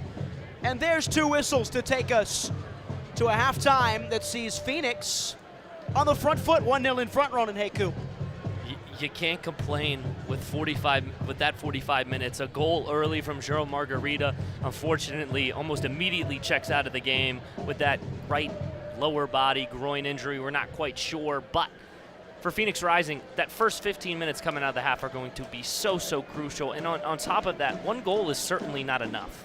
Certainly not enough. The way this game's been played, Colorado's been knocking at the door. They haven't found their potency that we know they're capable of. You'd expect them to be able to put one past Pat between the pipes eventually. So for Phoenix Rising, need to talk about, hey, how are we going to score a goal that doesn't involve Gerald Margarita? This counterattack with Remy, Isako, and Formella has been very well. Has been very well throughout the last 25, 30 minutes of the game kind of faltered away. But for Phoenix Rising, need to take in this first 15 minutes, need to stay mentally switched on in the lulls of the game that are going to happen again in halftime and take advantage of that counterattack and get up 2-0. A breakneck start to this game. Slowed down, was a little stable to finish. It brings us to halftime, a 1-0 lead for Phoenix Rising on the road in Colorado Springs. We'll step aside, have the halftime report when we return. Suzuku's in. Arteaga! You're listening to Rising Radio, home of the 2023 USL champions. Bliss and a burst of red smoke. Phoenix Rising, our home. Welcome to 38th and Washington. Stick around for more as our broadcast continues. Buying a house can seem almost impossible, especially today. But with the right agent in your corner, it makes the challenge seem effortless. Hi, I'm Connor Cochran with Good Oak Real Estate, your go-to agent in the Valley. Whether you're buying, selling, or investing, I'm here to guide you every step of the way. Because finding the perfect home shouldn't be stressful, it should be exciting. Call 480-688-3200 today.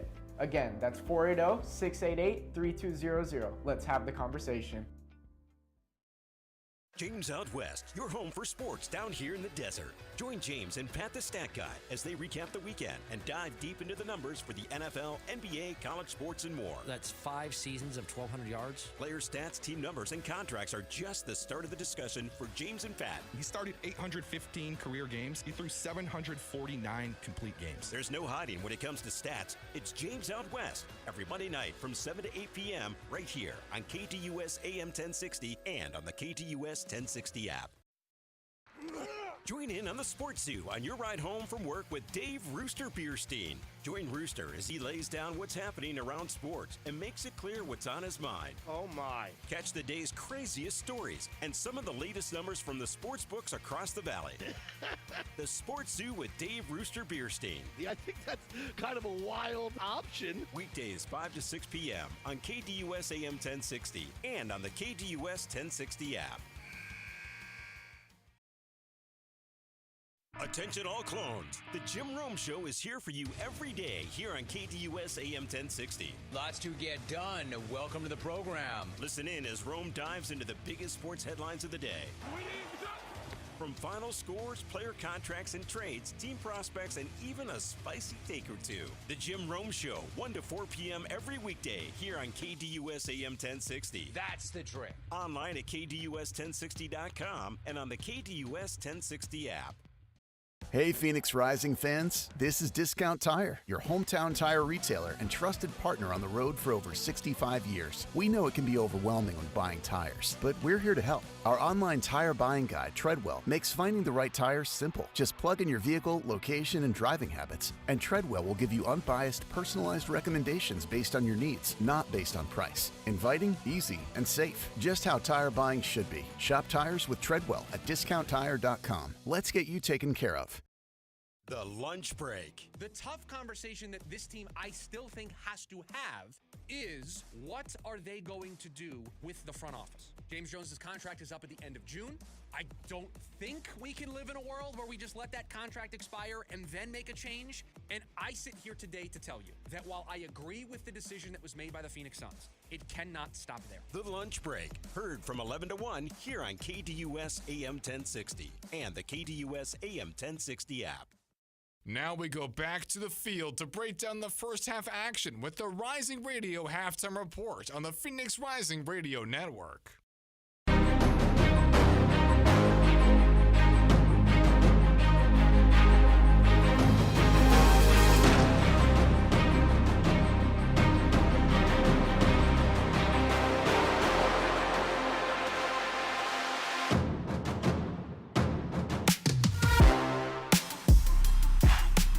.45 down from Colorado Springs, and Phoenix Rising have jumped out to a 1-0 advantage on the road against the defending USL champions. Ryan Sikora, Ronan Haycoop here for the Rising Radio halftime report.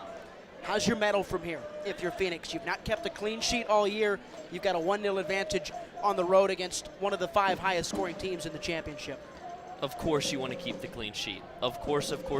That is going to be a point of emphasis and certainly something that's in the back of everybody's head in that defensive unit and in that coaching staff. But for Phoenix Rising defensively, it's been solid. For Asenge stepping into this lineup on very short notice, he's been quality. I'd like to see JP and Akello, we talk about, bail him out a little bit more, as well as Saint. Saint's been very vocal, and I really love Colin Smith and the effort he's been putting in. We saw him nearly come away with a goal off that set piece on the offensive end, and on the defensive end was really physical, fighting. Not the biggest guy, but he was fighting with Justin Dillon on that sideline, trying to back to goal. He was able to dispossess him. And for Phoenix Rising, that's going to be important. Braxton Montgomery is also going to be very important. He's been getting beat, but he's done just enough to get away with it.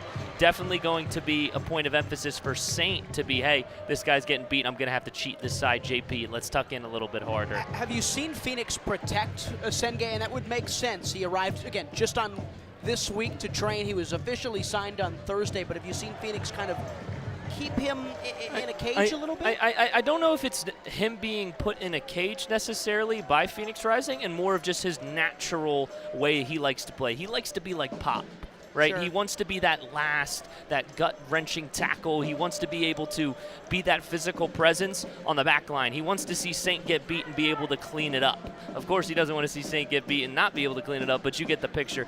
He kind of takes a back seat a little bit. He doesn't have that aerial presence that Pop has, which I think why people jump out, because you see Pop, oh, he's getting up, he's going to head the ball away, he's being that real point of attack defender. When in reality, he likes to sit back and let the play kind of dictate and then be able to come through and clean up what's left. And the front line for Phoenix, it flowed well early on the counter. There were plenty of opportunities. Gerald Margarita comes off in the 17th after scoring a goal in the 11th, and the game kind of slowed down from there. Yeah, it was just heavy legs. You can clear that a lot of these guys have played a lot of minutes in the last couple of weeks, of course, with the Jaeger and the U.S. Open Cup and all the new cups that are going around for the USL Championship schedule. It's been tough, and you can see these teams, a lot of teams have injuries this season, and especially Rising, who's been battered by the injury bug.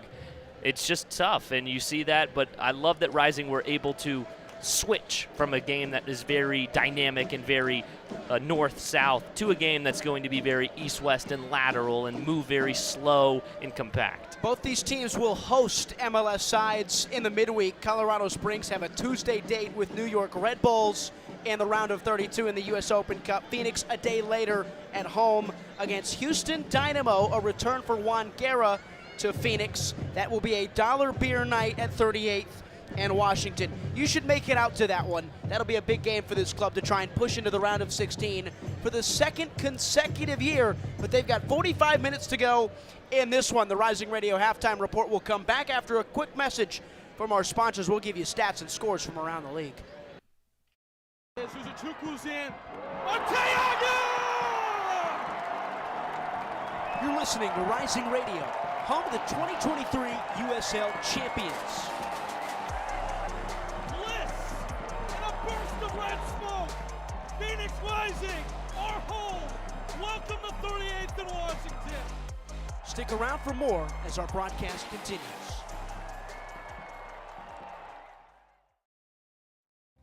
Buying a house can seem almost impossible, especially today. But with the right agent in your corner, it makes the challenge seem effortless. Hi, I'm Connor Cochran with Good Oak Real Estate, your go-to agent in the Valley. Whether you're buying, selling, or investing, I'm here to guide you every step of the way. Because finding the perfect home shouldn't be stressful, it should be exciting. Call 480-688-3200 today.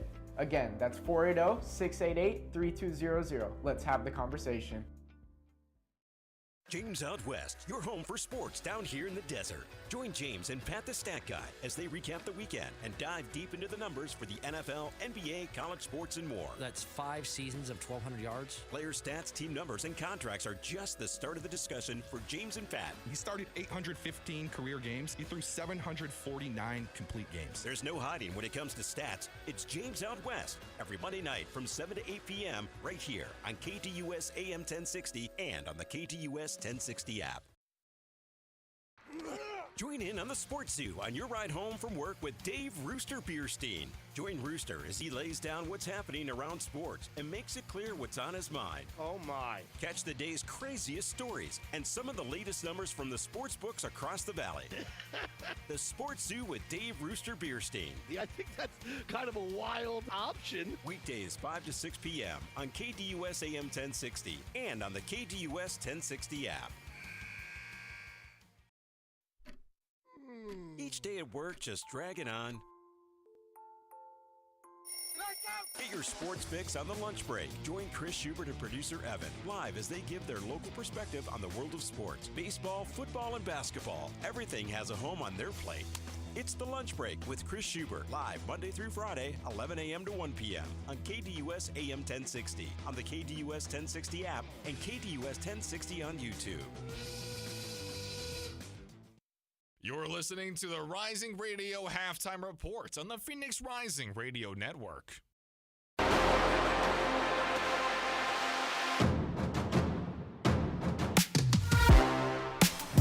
1-0 Phoenix Rising, 45 down, 45 to go. The halftime report continues with scores from around the USL Championship on what they're calling Match Week 9. They're kind of bringing together the Jaeger Cup in that tally, the 8th real match week of the season. A 0-0 earlier today between Rhode Island and San Antonio FC. 10,500 on hand to watch that one in the opening of Centerville Bank Stadium in Pawtucket, the opening of RIFC's new Soccer Pacific Arena. Charleston Battery got weird and wild in a 4-2 win against Hartford Athletic. Cal Jennings scored. Juan David Torres had a brace. 2-2 between Indy 11 and Detroit. A 2-0 North Carolina win on the road against Pittsburgh Riverhounds. Phoenix up 1-0. El Paso beating New Mexico United 1-0 at halftime in El Derby del Camino. Wilmer Cabrera Jr., a 12th minute goal, the difference right there between those two. Just kicked off in Orange County between OCSC and FC Tulsa. And the nightcapper, a long trip for Loudoun on the road to face Las Vegas Lights. Loudoun continues to be one of the hot sides in the championship as we have begun this year. Stats from this one, 8 shots each for these two teams. Phoenix put 2 on target, 1 on target for Colorado Springs. Cheryl Margarita had the goal. Rising had a lot of the possession, folks, in the first 25 minutes, but at the 45, 51% of the ball in towards Colorado Springs. Phoenix with 1.44 XG to Colorado's 0.7. All the shots have come inside of the box today. The corners have been heavily shaded towards Colorado Springs. All the hustle metrics belong to Phoenix as we step aside for 60 seconds. This has been the Rising Radio Halftime Report, second half on the way. Suzuchuku's in. Arteaga!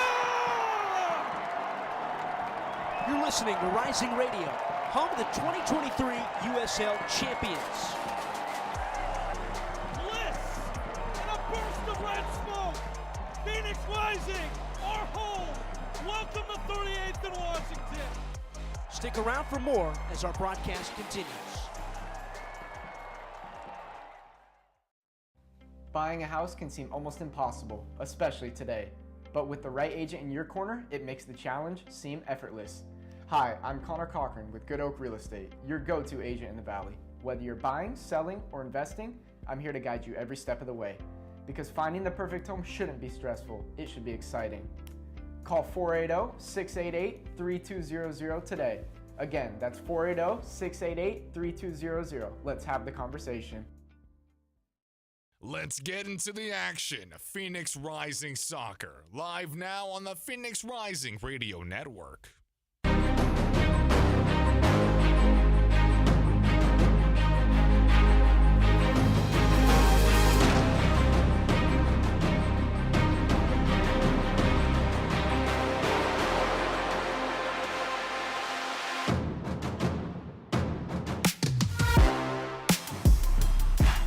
Second half action from Widener Field in Colorado Springs, Colorado. Phoenix Rising 1, Colorado Springs Switchbacks 0 at the break. It's come and gone. Ryan Sikora, Ronan Haycoop, Phoenix trying desperately to protect a lead as they have the opportunity to do so here.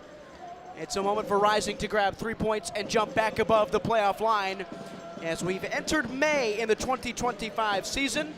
Whistle in the mouth of Matt Corrigan. Colorado Springs will switch sides and go left to right as they kick us off to start the second half. It's knotted down by Dylan, and at the feet of Akeem Ward, Ronan Haku. Phoenix Rising, that early goal from Gerald Margarita. The game slowed down a little bit. Who does that favor?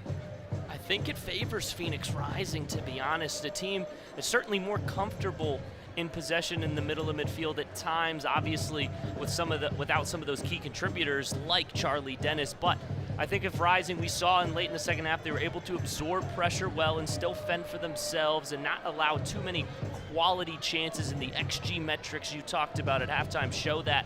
But for Phoenix Rising, you want to also take advantage of the counterattack, the counterattack, and move from there on the backs of Sacco, Remy, Formella, etc. Rakowski goes long in the air after he claimed a high ball in his own box. Left by Montgomery after it went off the forehead of Matt Mahoney. Phoenix throw. So Rising looking for yet another win against Colorado Springs. It would be their 8th in this 18th all-time meeting against the Switchbacks. The home side won each of these fixtures last year. Phoenix had that bursting moment at the south end early on in the year when John Stenberg scored late on off a corner. Colorado had the better of the tie. A couple of late goals from Tyreek McGee ventured Colorado Springs Switchbacks forward in that one. Saint on the ball for Phoenix in his own half. Skips the line for Montgomery. Finds the feet of Formella. No changes for either side at the break. Phoenix had to make the one change in the first half. They will have 4 more subs on 2 more moments to make. Driving forward is Colin Smith, fresh as ever. He flies into the attacking third. He's found from behind by Yosuke Hanya. It's a free kick coming for Phoenix Rising just 2 minutes into the second half. And I'm loving the confidence from Colin Smith, a young guy, only 21 years of age, just being able to take a defender on and move up, win the foul, just fantastic. And once you have a couple of fullbacks that are able to make those cuts and really be dangerous, force those left wingers back in tucked in positions, it opens up a lot for you moving forward with those long balls over the top and finding those half spaces that Hope and others love to get into. 8th game in 8 appearances, 8th appearance in 8 championship games this year for Colin Smith, who played just 18 times all of last year with Rhode Island. Service into the box from Aveyevu. It drifts beyond the run of skiers. Out for a goal kick. Colin Smith, one of the guys that we assumed came over with Pamadou Ka, had prior experience with Ka at North Texas SC. And Ka has talked a lot about Smith as a silent leader at just 22 years old that has taken this locker room by storm. Somebody that he believes has all the leadership qualities you'd want in a player, and feels like there was a lot of untapped potential during his time in Rhode Island, and we've seen that play out through the opening 2 months of the season. Formella and Montgomery spinning away and dropping deep. Ball's at the feet of Asenge. Smith, it was interesting after the 3-2 loss to Detroit a couple of weeks ago. Colin Smith, as the ball's at the feet of Asenge, deep in his own half. He's driving forward. Ball over the top for the run of Cabral into the hands of Romero. After they lost 3-2 to Detroit, Colin Smith, they get in on Monday. The team every week, they have team-only, player-only meetings. Colin Smith played a motivational video that he told us at the media at the weekend, or the midweek. His dad used to play that for him as a kid before games, and Colin showed that to the team after the 3-2 loss in the Monday morning meeting in the 49th minute of this one now. And it galvanized the team. And after they won in the shootout against Tulsa to advance in the Open Cup to play Houston Dynamo, a couple of guys came up to Colin Smith and told him, hey, thank you for that. I was thinking about that video before I had my penalty or had my moment. That was a huge deal for this Phoenix team. Ball in behind for Cabral. He's taken to ground, and fairly, says the referee, as Abe Romero comes in and sweeps it up. But it's moments like that that Phoenix are looking as a young team, as a new locker room, trying to galvanize themselves towards a successful back end of the season, cleared away by Colorado. And that's been the difficult spot for Phoenix Rising the last 2 seasons. You win the championship, you're at the top of the world, you lose your manager, there's all that turmoil, roster changes, no Carlos Harvey, no Danny Trejo, no Manny Arteaga, there's all these guys, there's all this interchanging, and then you bring in these young guys, new energy. They need to find this new culture for Phoenix Rising, and they need to make it their own, and moments like that, is what this team needs, and results like you hope to get tonight is what they really need to progress that forward. Formella pivots out of trouble on the left side in his own half, drives the ball over the top, too heavy hit into the chest of Romero, 51st. Rising with plenty of the ball to start this second half, maybe a bit too direct. Mahoney. Just getting antsy, moving Sure. forward, trying to pick out the perfect ball. Need to work in the half space, find some momentum moving forward before you start to ping those balls long, especially on the turf. It's so tough to keep those under wraps, and Romero is cheating on that high end of his 18-yard box smartly.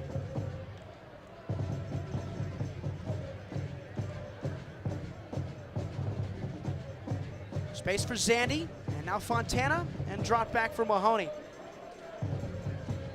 Plenty of time left for Colorado Springs to serve their way back in, just a goal behind.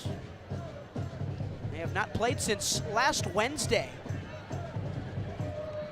Endelay running 1v1, defended by Avievu. Endelay blocked off the backside of Hope Avievu. Throw in, attacking third, right side, Colorado Springs. Feet of Fontana, clipping up into the box, headed on and wide as Justin Dillon wrapped around Asenge to try and win that ball out of the air and committed an offense, says the referee. Yeah, unfortunately for Dillon, that was pretty blatant. When you see those got a two heap on his outstretched, jersey. yeah, definitely got a heap of them. You see the wristband of Asenge falling off, snapping off rather. There's a lot of contact on that play from Dillon.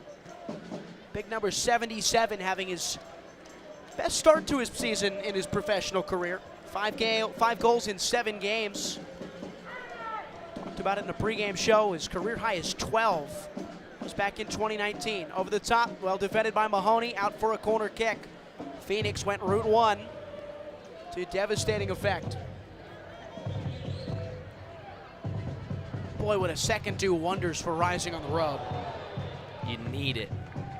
You need it bad in this first 15 minutes. You got 8 to go in that share. Would love to find it and just get that a little bit of security. Of course, you always hear the cliche, 2-0 is the most dangerous lead in soccer, but you want to find some security if you're Phoenix Rising to afford you at least one mistake. Avievu will take for Rising, 53rd. Right-footed ball on the far sideline. It'll swing away from the frame of Abraham Romero, the goalkeeper for Colorado Springs. Two teams off to 6 points from 7 game starts in the championship. Springs 11th in the West, Phoenix 12th. That's bottom of the table and second bottom. There's a lot of wrestling for position inside the box. Asenge was one of the men. Avievu will take, up for Asenge! It's wide and over. How about that? Would have been a wonderful way to open your book for a new club, but it's wide and high. Love that energy from Asenge. He was fighting with Ward in there, and Ward, not the tallest guy on the park, but certainly has the strength, that upper body strength to push you, and you could see him trying to get in the young 22-year-old's head there, really try to force him away, and Asenge nearly got the better of the two. And Captain Mahoney for Colorado, whipped wide. Here is Akeem Ward. Nowhere to go, the right back. Roaming into space, skipping a line. A touch for Micheletto on the right side. Now for Endelay, heels on the touchline. Dances into the attacking third and backward. He's got Mahoney. Line skipping ball wide right, Micheletto. Defended by Montgomery, and now Endelay again. Herbert Endelay driving in, playing along for Justin Dillon. Didn't take it at all. He was offside.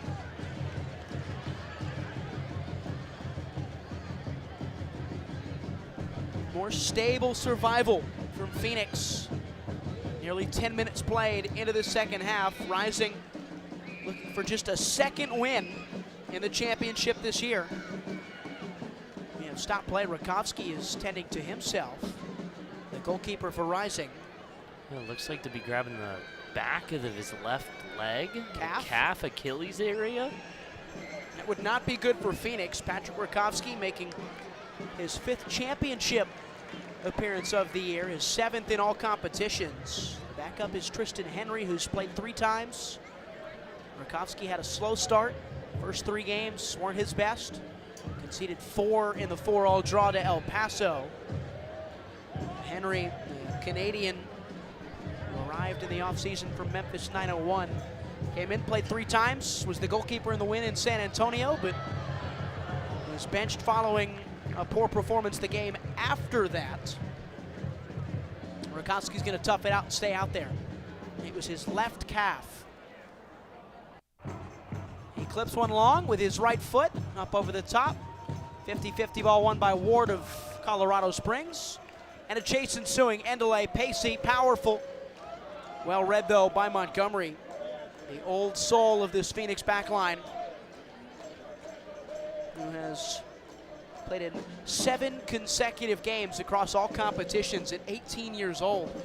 Season started, he was 17. Oh, 7. Come on, man. It's a little young. Making us all look bad. Truly. Lost by Rising High. Micheletto forward for Dillon. No foul, says the referee, as Dillon and Asenge came into contact with each other. 57th, long throw Rakowski. Swept up by Lacroix. It was to nobody. Hanya dropping deep for Springs. Switchbacks dropping deep, Mahoney.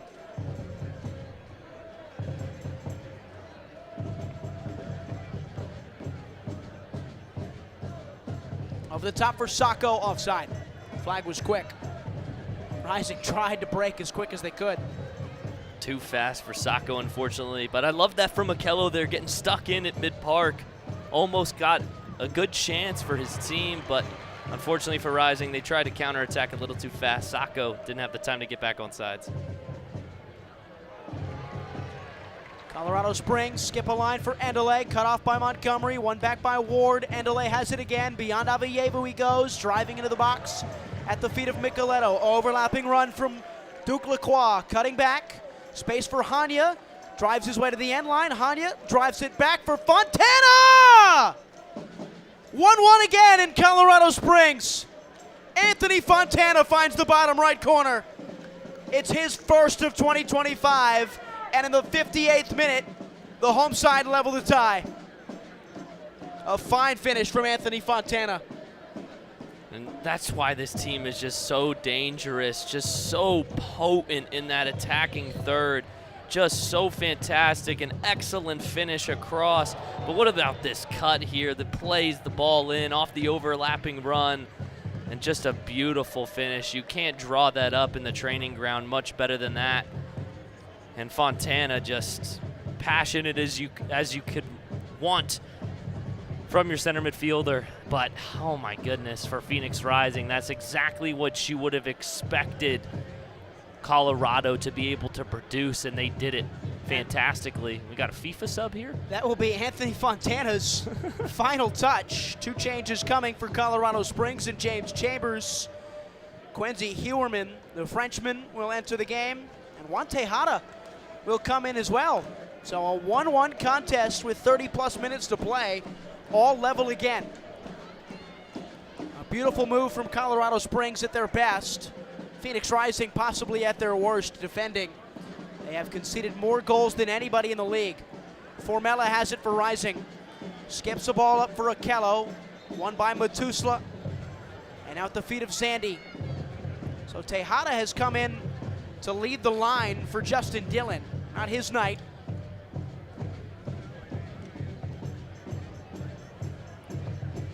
Mahoney. Back for Romero, his goalkeeper at the penalty spot. Slings one out of the air. Hakeem Ward, the right back, clipped up underneath by Montgomery.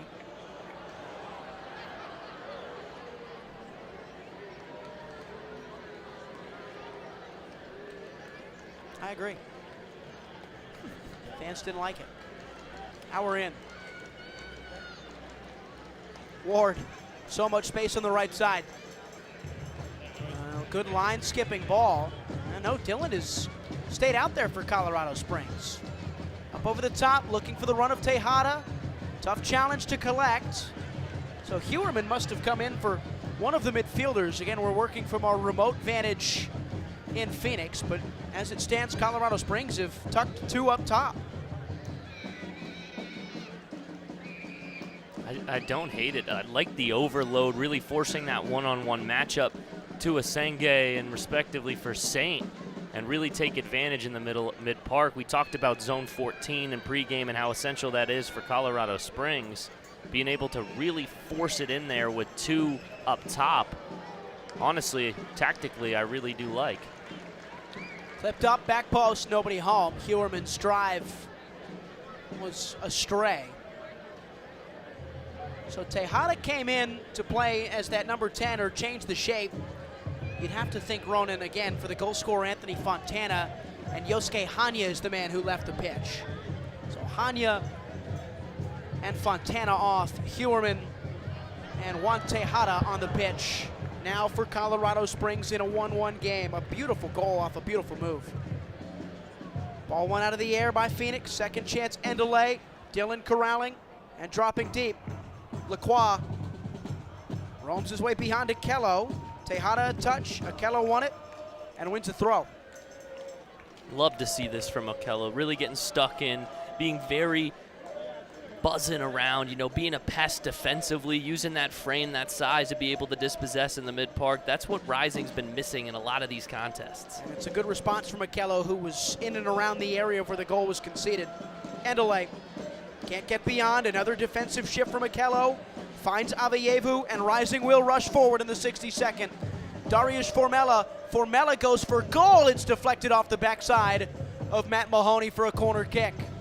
A good counter from Phoenix, direct as ever. Just would like to see an additional pass there from Formella, trying to get back on his right foot. Just wasn't quite open. It felt kind of lazy, just playing the ball off the right foot of, it was Matt Mahoney. And you can see the frustration, just the communication in that attacking third is just not quite there for Rising, and they need to put that last pass together to see Hope have it on a platter, Remy have it on a platter. That's how you get back in this game. Phoenix, now in this leveled contest, have a plethora of attacking options to turn to. They've already gone to Cabral off the bench. Darius Johnson, fit enough to make the team today. Damian Rivera, he's a substitute ready to call. Aveyevu's corner, outswung, driving high, cleared away, back to Aveyevu in the corner on the right side. Makes Endelay jump, Aveyevu dropping back Montgomery into the box. Asenge whiffed, cleared away by Micheletto. And running all the way back through the sky, taken off the chest by Patrick Rakowski. Classy touch there from Pat. He's German, good with the ball at his feet. Rakowski, this time, ball's at his left. Lifts it high. Up over the top, won by Mahoney, 63rd. And back for Abraham Romero. Is that who you turn to next if you're Pamaducado? Damian Rivera, probably? I think it has to be. I mean, Tico would just love to be in this game right now, surely. Be able to work off that left-hand side, be able to cut in. There's a lot of space on that left-hand side, especially with Hope bringing that fullback so far up. You can get in, tuck in behind. Missed by Aveyevu, won by Colorado. Tejada dropping in to receive. Pirouettes away to the left side, finds the feet of Endelay, turning on a dime. Endelay, well won by Skeers. Another solid showing from JP Skeers. A forward ball shoved into the feet of Cabral. Remy Cabral's in the box. Remy Cabral has missed it wide right. He dragged his toe to the bottom right corner and could not sneak it inside the post. A beautiful forward ball from Skeers. Cabral was one-on-one inside the 18 with Romero and cannot convert for Phoenix Rising. Just could not close the hips and really get that right to left movement on the ball, get that whippage into that bottom corner. It just left out straight. You know he wants it back. That's a training ground miss right there for Remy Cabral. That's unfortunate for Phoenix Rising. There's a Colorado Springs player down further up the pitch. It's Juan Tejada, the recently inserted substitute. That is one that if Remy Cabral has that chance 100 times, he probably scores 95 of them. He'll want that one back if this one ends level or not in Rising's favor at the end of the evening. Tejada was shoved to ground by Carl Saint on the quick attacking option from Phoenix, or the quick attacking option from Colorado, I should say, after 65th minute, 1-1. Yeah, just smacked his face right off the turf. Kind of fell awkwardly after that tackle from Saint. But I want to rewind back to that play. We're talking about the miss from Remy Cabral. How about that tackle and ball played from J.P. Skeers? That's what this Rising team wants from him, and that's certainly what Coach Pa is going to put emphasis on this week is, hey, JP, if you could do this 2-3 times a game, we're going to win and we're going to score a lot more.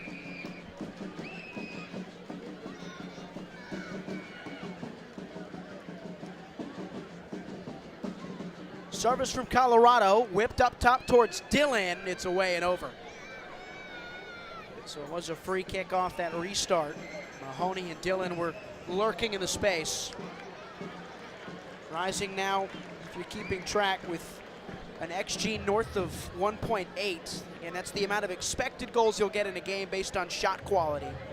It's not a perfect stat, but it can tell a story from time to time. In the case of Cabral's miss and Phoenix, who've had plenty of chances, 9 shots, might be enough to really tell you something. Still no clean sheet kept for Rising. Game number 10 of the year. Skeers wins a 50-50 in the middle of the park. And Akello, and up over the top for Sacco down the right side. 67th minute, Sacco dances, drives with the left foot, it's up and over. Isan Sacco could not quite find the way to squeak that one in, and it's a goal kick. Again, J.P. Skeers, 50-50 ball mid-park, 1-2 passes, and you got a chance in on goal. Has to be something that you look at as a coaching staff and as a team. Once you step between that white lines, knowing that it's a pride thing. I'm going to win every 50-50 ball that I can, and I'm going to force this team to really play off me, and I'm going to get my guys more chances up the field. To take the bright side of that statement, though, you've seen a fiery and energetic and defensively minded J.P. Skeers tonight in the holding midfield role. That's something Phoenix have wanted out of that 6. And when you're playing in the 6 and even the 8 role at times, if you're the one that is, people do not want to put a tackle in. I'm in the 68th minute. He's already hit my calf. I'm really not feeling it. I'm gonna play off of him. It makes your offense so much easier. You have so much more space when guys aren't hard pressed to tackle you, and if you become dangerous, that's what happens. Tejada, top of the box, drifting wide right now. Endeley cutting through Avievu. Endeley, a low cross, is blocked away for a Colorado Springs corner kick. Fancy feet. Herbert Endeley, Montgomery and Avievu were there. Montgomery slipped. Avievu deflected it away for a corner. The fancy feet of the 23-year-old Minnesotan. Rakowski sets the defense for Phoenix. 68th minute will be taken by Heuerman. A scuffle between Mahoney and Saint. Avoided for now. Heuerman up to the back post. Rising high was Matusla. Cleared away by Phoenix, so all the way back for Hakeem Ward. Up over the top. A touch for Duke Lacroix. And now Herbert Endeley driving into the box. Endeley cutting back. Endeley striking towards the first post. Down on the ball. Down on the ball is Rakowski. Good stop from Pat. It's a great stop from Pat there. Needed that one bad. The way the Colorados had this momentum going forward, just being able to play a little bit more themselves than they did in this first half. It was a good strike on the ball. May have glanced off the front post, but fortunate enough Pat was there to not give any question about it. Long ball from Phoenix, up over the top, looking for the run on the left of Formella. Good touch. And he's offside. Step too soon was Darius Formella. He's just plain confused about that one. Meanwhile, Colorado have restarted quickly, playing through the middle with Marco Micheletto. On his left, up over the top for Endeley. The wingers have swapped sides. Endeley off the left. Defended by Smith. Endeley into the box again. Well defended once more by Colin Smith, who's cleaned it up for a goal kick. Game by game, Colin Smith growing in confidence, continuing to impress. When will the changes come for Phoenix? They made just the one so far in this game. It was the injury substitution for Margarito all the way back in the 17th.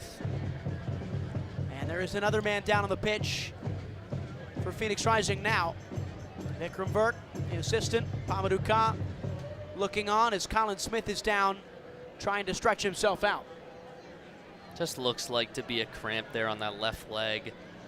With all the minutes these guys have put on in the last couple of weeks, is to be expected, especially with the altitude. Tough to keep that oxygen flowing. Hopefully just a quick little water break for Colin. He's been fantastic today. There is no natural senior fullback on the bench tonight for Phoenix as Herbert Endeley has been sacrificed.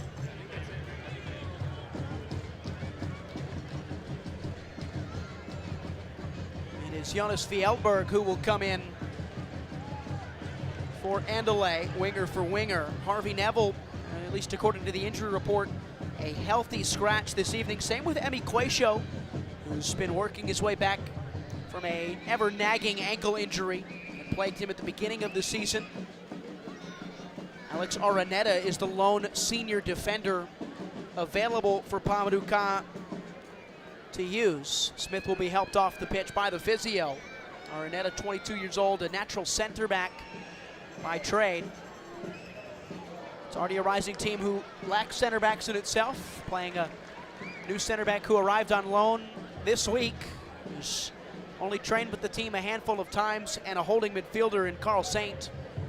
As their center backs today, Braxton Montgomery has played left back, he's played holding midfield, he's played center back, he's a right-footed player that could slot over.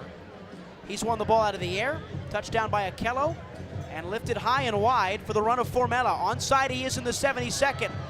Formella running towards the box, drags one low, up there for Sacco, cleared away by Matusla. 50-50, one out of the air by Skierce. It rolls over the touchline for a Colorado Springs throw. The other substitutes for Phoenix available: Pierce Rizzo's a young midfielder defender, an academy player. Cyrus Coal, an attacking academy kid. Alex Spallanzar de la Cruz, a 16-year-old midfielder out of the academy. It's another young Phoenix matchday squad.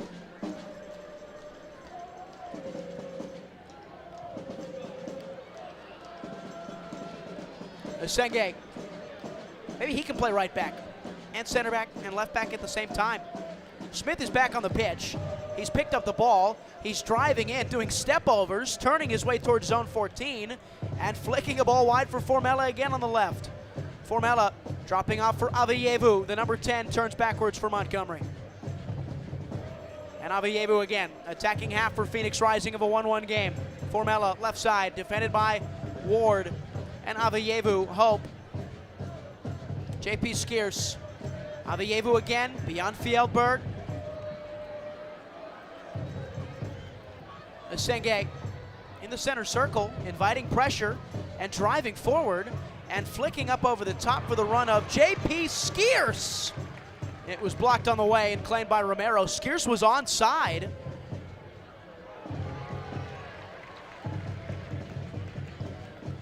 It was a good move from Asenge. It's a great ball. And Skierce who forayed forward.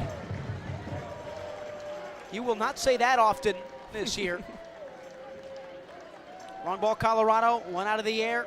Skierce has it for Phoenix in his deeper lying position. A poor touch, he's taken off of it. Here's a chance to run. Hewerman wide for Fjellberg. And into the space again for Quincy Hewerman. Quincy cutting it back for Fjellberg, cleared away by Noble Akello. Off the ground, Formella. Space for Avayevu in his own half.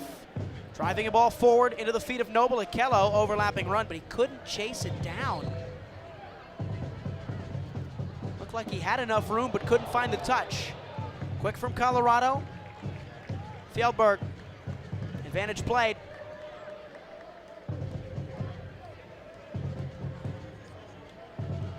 Lacroix just outside the 18. Wide space, and backwards it goes. All the way now for Matt Mahoney, the center back. Micheletto, wide right now. Good move from Colorado to find Ward. Akeem Ward's cross in, drifting and headed away. Ayasenge only as far though as Micheletto's strike is fired hard and blocked, and now Fjellberg, it's blocked again. Fjellberg again! It's wide of the mark. Goal kick coming for Phoenix. Jonas Fjellberg, the substitute, with two chances.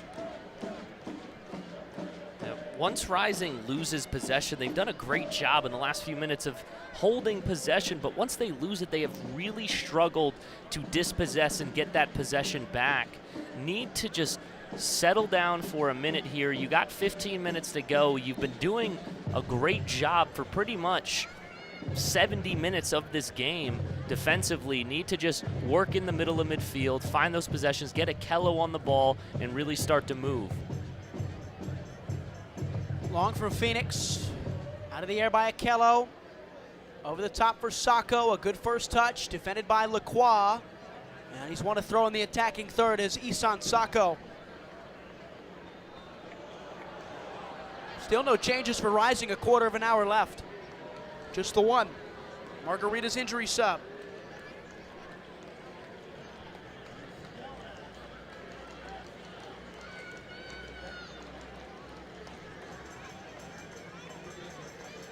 Cleared by Lacroix.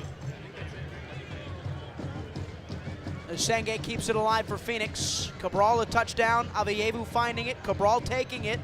Remy Cabral slipping one in for Sacco. He hit the post. He was offside. Oh, he's just a step off sides. That was a beautiful idea from Remy. Sacco just bit early, and it was great defense and like just spatial awareness from that back line. I couldn't catch who it was exactly, able to keep him off sides on the step. It was Mahoney, the captain, so fantastic little bit of defending there to keep that one out of the back of the net. Sacco, oof, happy that one's offsides after missing that one off the near post. Slapped it off the crossbar, off the post. As hard hit of a ball as you'll see. Long ball from Romero. Touchdown well by Dylan. Senge has to defend. Almost ran into his goalkeeper. Clears it out for a throw. Attacking third, left side Colorado. Darius Johnson has come into the game for Phoenix Rising. He replaces Hope Aveyevu. Winger for attacking midfielder. Cleared a ball into the box. It bounces around. Akello rattles one off the knee of Montgomery. It's a corner kick. That could have easily been a comical own goal. Just caught sleeping on that one. Lacroix found the ball wide for Hewerman. Akello and Montgomery thumped it towards each other. Saint was there as well. And it's a corner kick for Colorado Springs. 78th minute, 1-1.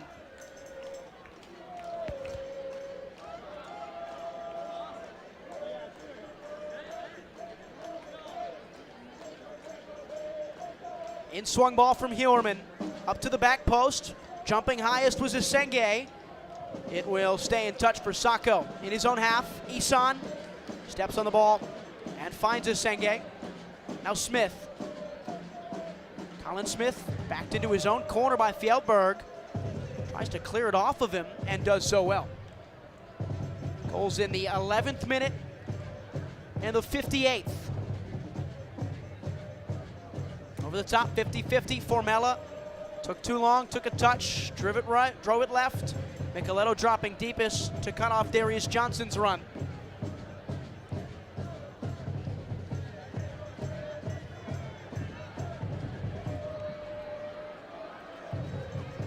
Ward. Formella, good defensive action. Micheletto took it off of him. Formella stuck with it and won it back. Saint. Skeers. Formella. Saint clearing. High and long and longer it still goes, and Sacco's touched it down to beat Lacroix. Isan Sacco trying to swirl away from Duke Lacroix. He does so. Sacco fouled. Good position. 30 yards from goal. It's a free kick coming for Phoenix in the 79th minute of a 1-1 game on the road. Sacco did well to win the space and win the free kick.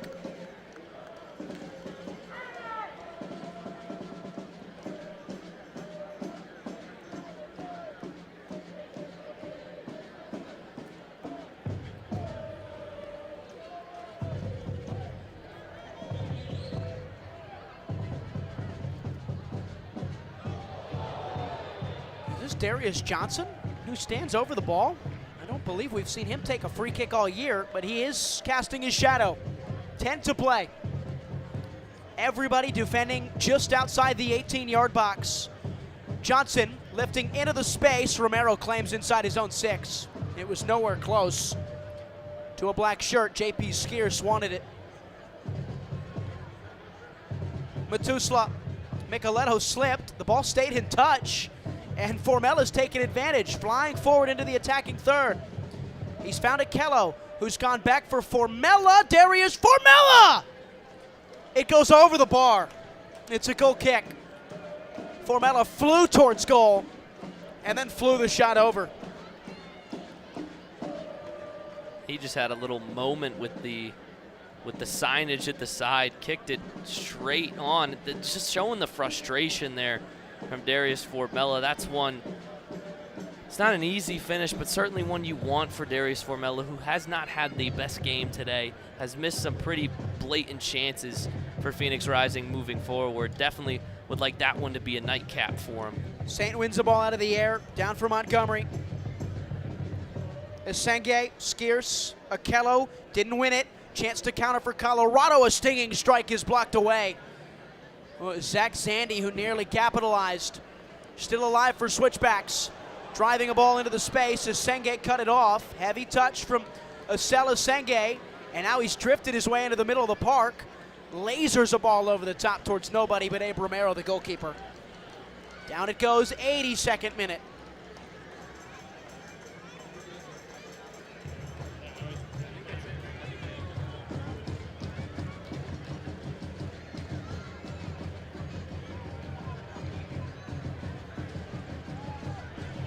Room now, more room. Hewerman, he'll sting one wide. Boy, Quincy Hewerman caught everybody off guard at Widener Stadium. Widener Field. It was well wide, but he jumped at a ball, drove his way in, and struck one from 25. Goal kick for Phoenix Rising. This game feels like it certainly could have a winner to it, though, Ronan. Certainly does. We talked about it at halftime. We thought certainly that one goal wasn't going to be enough for Phoenix Rising. That's been accurate, but shocking that we're not seeing a second one go for either one of these sides. Both have had quality chances throughout this second half, just haven't been able to put the pin on it. Throw in for Colorado Springs, left side of their defensive third. Lacroix goes long. One by Esenge. Touched out by a Colorado midfielder. It was Fontana's substitute Hewerman who had the final touch. Thrown in by Esenge. Feet of Cabral, nobody there. Micheletto, Dillon. One high, Esenge. Back for Mahoney. Backwards he goes. The goalkeeper is Romero in his own box. Shoves one right, up for the head of Ward. Back for Matt Mahoney, the quarterback of this defense. Zandy dropping in. Colorado have had 16 shots, 3 on target, 56% of the ball. Akeem Ward in the 84th slices one up towards the 6th. Rakowski, it was awkward, but Phoenix's goalkeeper makes the play. Rising themselves have had 14 shots, 2 on target. Quite the different story from this week to last, where there were less than 10 combined opportunities amongst the teams. This year, 30 plus. This week, 30 plus. Cabral couldn't claim it. Smith does. Smith isn't fouled. Micheletto's header up for Dillon. Along for Fjellberg for Colorado Springs. Athletic move from Saint to sweep and win. Over the top, a run for Johnson. Trying to run onto it, Darius Johnson is grabbed on the ground. Who will this foul be on? I think it's on Darius Johnson. He and Akeem O'Connor Ward came colliding together, and I think one of Johnson's palms may have accidentally found the face of Ward. Yeah, just unfortunate there from Darius. He was moving well. I love that fight on this near side, but unfortunately for Darius Johnson, yeah, you could just see it. Oh, it's actually a cleat. Oh, no, that's not great. Darius Johnson on the trip up. Cleat straight to the face of Ward. Hope he's all right. But for Darius Johnson coming in, being that instant impact, fighting tough on that sideline is exactly what you want out of your guys coming off the bench in that, long away stand and being able to show that professionalism.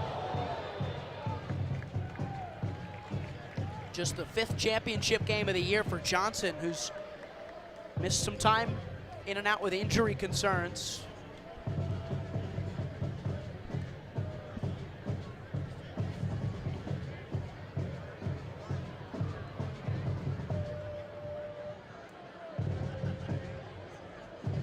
'86th, 1-1.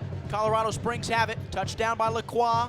Space for Heuerman on his right, lifting high and right. Fjellberg corrals it, keeps it in touch. Running one-on-one with Montgomery. Jonas Fjellberg, Braxton Montgomery saw to it that he won the battle, but concedes a corner kick.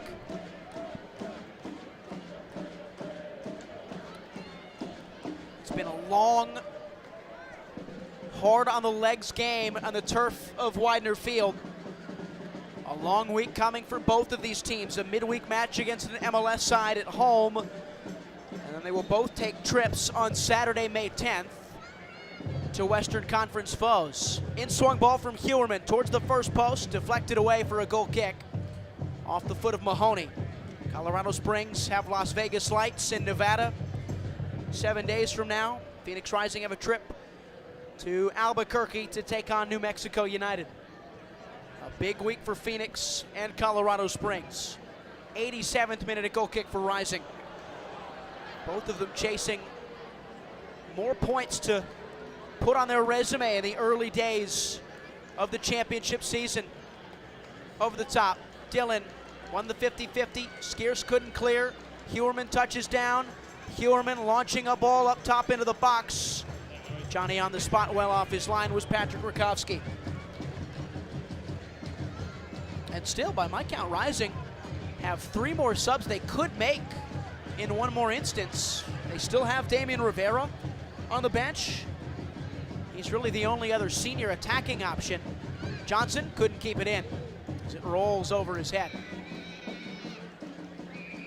You could certainly throw in Alex Araneta if you wanted to protect a point on the road, but they will finally throw Damian Tico Rivera on. He will replace Dariusz Formella in the 88th minute. One of the top dribblers in the USL Championship, Rivera. There's a foul. Johnson came right through the body of Micheletto. No doubt, borderline yellow card. It won't come out of the pocket. Free kick deep in Colorado's own half. Turned wide left for Lacroix. In the space for Tejada, couldn't touch it. Senge clears. Cabral pushes wide.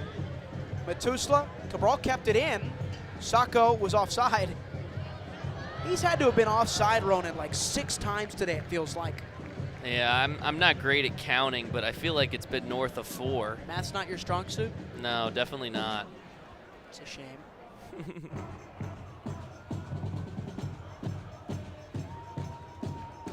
Over the top, Fjellberg. Couldn't get it.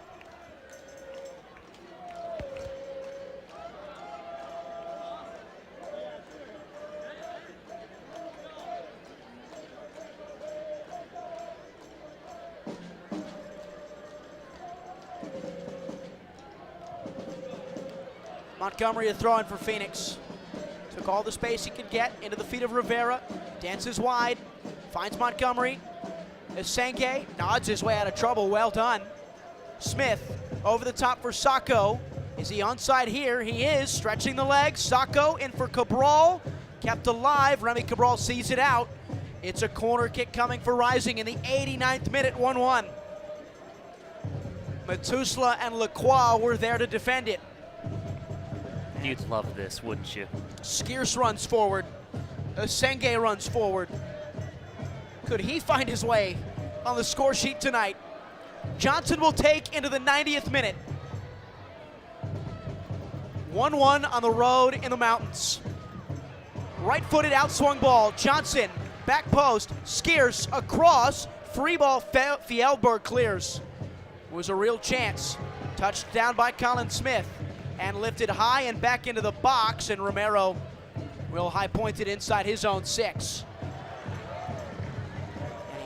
wickedly rifles one wide left. Feet of Heuerman, and now Micheletto. And running forward is Colorado Springs switchbacks. Do they have a say? Up towards the box for Dillon, over his head. Montgomery's going to have pressure on his backside, and he will keep it in touch. And he'll win a throw. We have played 90 minutes from Colorado Springs. Stoppage time on the road for Phoenix will be tick-tock, tick-tock. Still don't have it. Tick, tick, tick, tick, tick, tick, tick. Rising finally throw it in. It stays muddled around. It's one deep by Skeers. Can't be claimed by Sacco on the second ball. Last touched out by Lacroix. How much stoppage time do we have? 3 minutes. That's the minimum. We will play at least through the 93rd. Asenge over the top wants the run of Cabral. It's too close to Romero, he claims. And rolls quickly. Zandy, Mahoney. In his own half, Matt Mahoney, the captain for Colorado Springs. Inviting pressure, pivoting backwards. Heavy touch, Matusla. Mahoney, doubled. Backwards he goes, Romero. Both teams just seem very content in possessing this game out and coming away with a point in this very hard-fought contest. Rising, though, if you're Phoenix, you want this 3 points bad. Give you some momentum into the Houston game and the U.S. Open Cup on the midweek, and then New Mexico United on Saturday. There's a lot of tough contests for you. You'd love a 3 points here to really start this week off on a high note. It'll feel like 2 points dropped from a winning position for Phoenix, who scored first, controlled most of the opening half, and a defensive slip gave Colorado Springs a goal. 90 seconds over the 90, 1-1. Tejada forward, wide for Lacroix. Looking for the run of Tejada, he's found him. Juan Tejada had a thought, will find the space again. Tejada strikes wide. It's a goal kick for Phoenix as we will enter the 93rd minute. Juan Tejada had dreams of a winner. He's been a Phoenix bogeyman the last couple of years. 2 goals in his career. Against Rising, he wanted to find a third. It's a great touch, a great turn. Not a great strike with his weaker left foot. Unfortunately for Rising, there was just no movement in the box from Colorado switchback. So after that initial press from Akello forced the cutback from Tejada, there was just nothing for him to play. He had to take kind of an ill-thought strike with his weaker foot. Labored legs in this altitude night. Montgomery wins. Fjellberg couldn't beat him. Colorado Springs throw in, probably 20 seconds left. Ward, Mahoney. Should be, at this point, a point on the road for Phoenix, barring another disaster. Johnson, heavy touch. Fjellberg dancing into the attacking third. Jonas Fjellberg, center of the park. Switching play, going to the right. Johnson fell to ground. Fjellberg whip wide. Micheletto, final touches. Micheletto cleared away by Asenge. Back at the top of the 18 for Zandy. Whip wide, Akeem O'Connor-Ward. Colorado Springs looking for one moment. Ward, feet of Zandy, spinning away and backward. No whistle yet from the referee. Into the 94th. Mahoney trying to find the space. Up over the top, Cabral will run. Header is a bad one. Remy Cabral is skipped beyond Romero. He says the keeper took a touch. It is going to be a red card for Abraham Romero. Abraham Romero, outside of his box, took a palm to the ball and denied Remy Cabral of any more space. A straight red for the goalkeeper of Colorado Springs. And so Phoenix will get a free kick, Ronan Haku. I mean, that's amazing IQ from Romero there to know he was beat and possibly save the game for his side, save the point. Obviously a free kick and a dangerous set piece incoming for Phoenix Rising. But what a smart play there. Almost a terrible, terrible mistake from Garbin. It was Matusula who couldn't chase it down. Cabral saw it clear as day. He had skipped beyond Romero, had played the ball to the keeper's left. Cabral had gone around Romero's right, but Romero took a big left hand and probably saved points for Colorado Springs. They have only used 2 of their substitute instances, so they will get to make a change here into the 95th minute. Christian Herrera will come into the game, the big 6'7" goalkeeper who was the man in net for their entire run to the title last year. Pamadou Ka can't believe his luck on the touchline in his technical area. It could have very clearly been a last gasp winner from Phoenix Rising. Rakowski's asking if he should go up. Yes. I think Corey Robertson, his goalkeeper coach, is telling him to. Herrera's got to take a while to get on the pitch because they have to sort out the situation. And they have to sort out his replacement. It will be Marco Micheletto. And just for Remy, too, you missed that one. Should have been the game winner. And you had a perfect opportunity. You did what you're supposed to do. You didn't give up on the play. And just for it to be taken away like that, just a heartbreaker. 96th minute. Phoenix a free kick. 1-1 on the road. Darius Johnson stands over it for Phoenix Rising. He's 5 yards off the edge of the 18, right even in the left half space with the 6-yard box. We'll call it 20 paces off the touchline. 97th minute now. 1-1, Phoenix Rising, Colorado Springs. It's so hard to win in Colorado. Darius Johnson strikes one over the bar, and that will be the final touch, the final action of a 1-1 draw in Colorado Springs. Phoenix Rising get a point on the road. Late drama away in Colorado. The championship never fails to disappoint, does it? This league, Ryan Sikora. And again, just an amazing piece of football IQ there from Romero to save the point for his team. And just heartbreak for Remy Cabral and Phoenix Rising. Did what they needed to do to win the game today, I feel like, holistically, but just could not figure it out. We'll step aside quickly. We'll get more thoughts on this game, this point, this week as a whole for Phoenix Rising. When we come back, it's the Crown Public House post-game show as Phoenix Rising draw 1-1 with Colorado Springs. Suzuchukwu's in. Arteaga! You're listening to Rising Radio, home of the 2023 USL champions. Bliss and a burst of red smoke. Phoenix Rising, our home. Welcome to 38th and Washington. Stick around for more as our broadcast continues.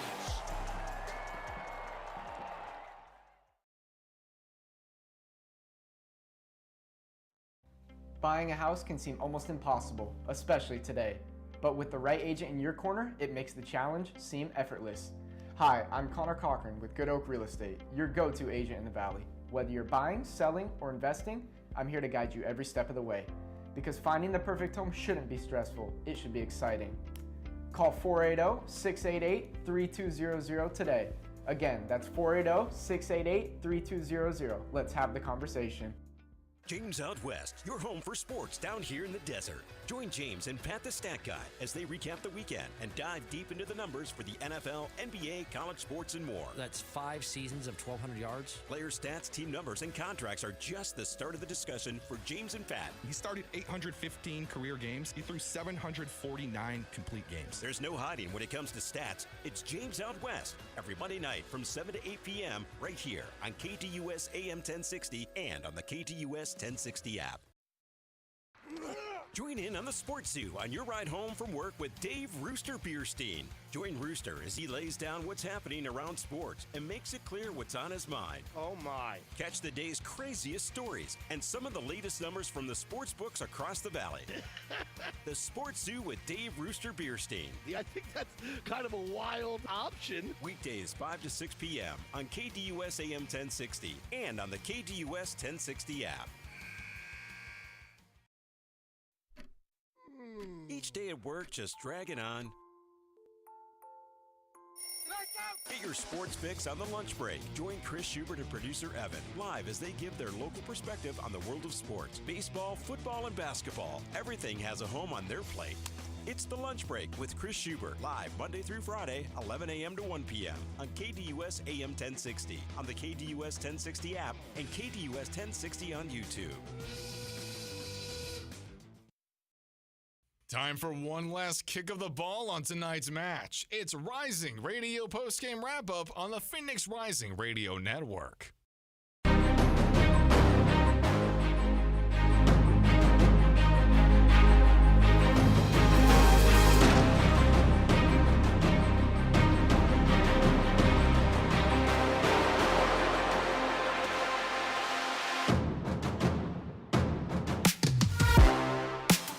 So a point it is for Phoenix Rising away from home up in Colorado. It came early, the goal did for Rising. Juro Margarita teed up by Isan Sacco in the 11th minute. And then in the 58th, Anthony Fontana found an equalizer before late drama ensued at Widener Field. Abraham Romero, the goalkeeper for Colorado Springs, sent off in the 94th minute. He handled the ball outside of his box, denied a clear goal-scoring opportunity. Phoenix missed the ensuing free kick. So the spoils are shared away from home. Phoenix find a crucial point, but for now, likely stay outside the playoff line in the Western Conference. Ryan Sikora, Ronan Haku, here for the postgame wrap-up presented by Crown Public House on the Phoenix Rising Radio Network. Ronan, in the vacuum of it all, a point that you would have taken when you would have started the day, but seeing how it played out, that may not be the feeling in that locker room. 100%, Ryan. Getting a point at Colorado, we talked about it already today, how much of a fortress it is up there in Colorado Springs, and just not to come away with the victory would have been fine. Come home with a point to Phoenix. Got a very busy schedule coming up, but like you said, we're not living in a vacuum. Unfortunately for Phoenix Rising, they deserve to win this game today. And from some late game heroics from Romero to missed opportunities for Fermella, they just could not find that winner. Again, it ends 1-1. The numbers all kinds of shaded in many ways towards Phoenix. They had 2.07 XG, could only find the back of the net once. Colorado Springs 1.45. The home side on this fireworks night in Colorado Springs had 56% of the ball, 18 shots to Phoenix's 15. It was a game that was frantic, it was heavy, it had its moments that Rising will have wanted to take, but will feel confident in their chance creation stepping up from a week ago ahead of a big week for Phoenix. 100%. You love what JP Skeers brought in that first 70 minutes especially. That tenacity, winning the ball, moving it up tempo, hope, getting into the half space, really showing why he's one of the key contributors on this team. Jurl, of course, getting back on the score sheet after not starting against San Antonio in the Jaeger Cup. A lot of good quality momentum. Emi Quaishel was officially a healthy scratch today, so a good showing to him that he's going to return to this Phoenix Rising lineup very soon. Charlie Dennis, maybe not as soon, but along those same lines. You saw Damian Rivera again on the pitch in between the white lines for Phoenix Rising. Remy Cabral had his moments. There's a lot of quality going in the positive direction for Phoenix Rising with this result, but again, it's still missing that cap, that statement. We'll keep an eye on the Margarita injury. That's something to track throughout the duration of the beginning of this week with Houston Dynamo in town on Wednesday and New Mexico United next Saturday. Margarita missed the first couple of games of the season with an injury, but an insertion to the squad. Asela Senge grew as the game went on. It is my understanding that he is cup-tied, having played with Ventura County in the Open Cup, so he cannot play on Wednesday, but a welcomed addition to a backline that needs some help, needed a little bit of a Band-Aid today. I thought he was great today. I think he was above a Band-Aid. I think it was a stitch. I mean, he was very vocal. He had his moments, of course, had his mistakes, as you'd expect from someone so young, getting installed into a fresh lineup that he's never seen, playing with guys he barely knows the names of quite yet. But he did well, and I think Saint has really shown his ability to be a center back at the championship level and dominate in that position. He was fantastic. And Colin Smith might have been the best player for Phoenix Rising today. He was all over the place on the defensive end. He had that chance in that first half off the set piece to possibly get onto the score sheet, but for this Rising team, there's so many injuries in this back line. There's so much in flux, but you could take some positives away today, certainly. And you hope that Pop Marboy and Mo Traore and these other guys will start to filter back into the lineup sooner rather than later. And again, Asenge, important for him to play well because Marboy, the expectation is 4 to 6 weeks on his injury. That's a big loss, losing the captain.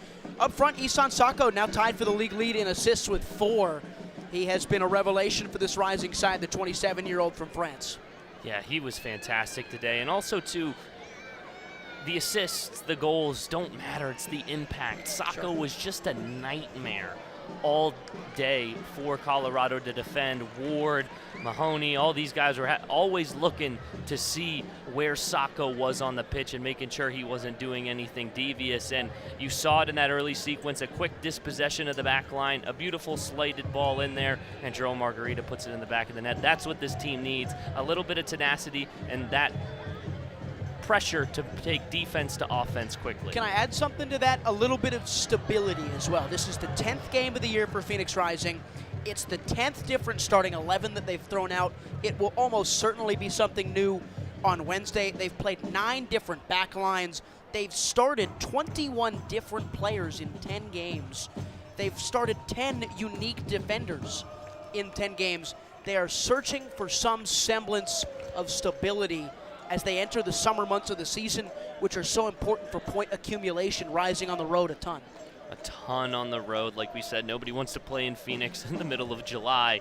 But those road games, I think, will be important because that's when you start to get these guys back and really start to find some continuity with the roster. Because, of course, you're looking for that stability, but unfortunately, you just can't have it. You can't give Pop Marboy a pill and have him be able to play in 2 days that give you that stability, or Emi Quayshaw or Charlie Dennis. So trying to find that stability in the guys you have will be extremely difficult, but being able to find some continuity with those guys, even if it is unstable, you'll be able to build upon that once you get your more stable starters, your veterans back into this roster. So with the spoils shared, Colorado Springs jumps up from 11th to 8th in the Western Conference. Phoenix now level on points with the playoff side. On 7 points, they have jumped Oakland, who have a game in hand, Lexington, who have played 8 games, achieved 7 points. Sacramento on 6 points from 6 games are bottom of the table. A win today for El Paso Locomotive now, though, means that Phoenix are 5 points adrift of 5th, 6 points off of 4th in the Western Conference. We'll come back. We will briefly touch on the rest of the week. Houston Dynamo and a return trip for Juan Guerra due up for Phoenix, a home game on the Open Cup on Wednesday. It'll be a $1 beer night. We'll come back for the Rising Radio postgame wrap-up, presented by Crown Public House.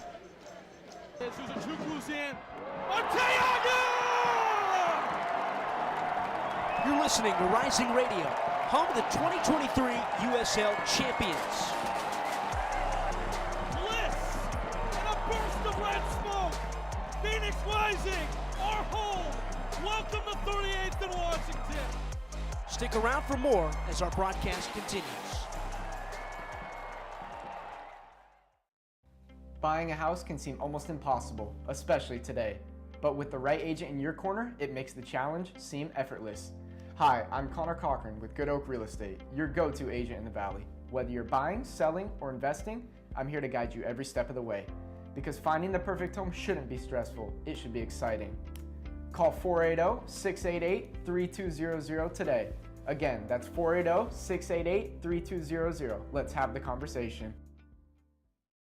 James Out West, your home for sports down here in the desert. Join James and Pat the Stat Guy as they recap the weekend and dive deep into the numbers for the NFL, NBA, college sports, and more. That's 5 seasons of 1,200 yards. Player stats, team numbers, and contracts are just the start of the discussion for James and Pat. He started 815 career games. He threw 749 complete games. There's no hiding when it comes to stats. It's James Out West every Monday night from 7 to 8 p.m. right here on KTUS AM 1060 and on the KTUS 1060 app.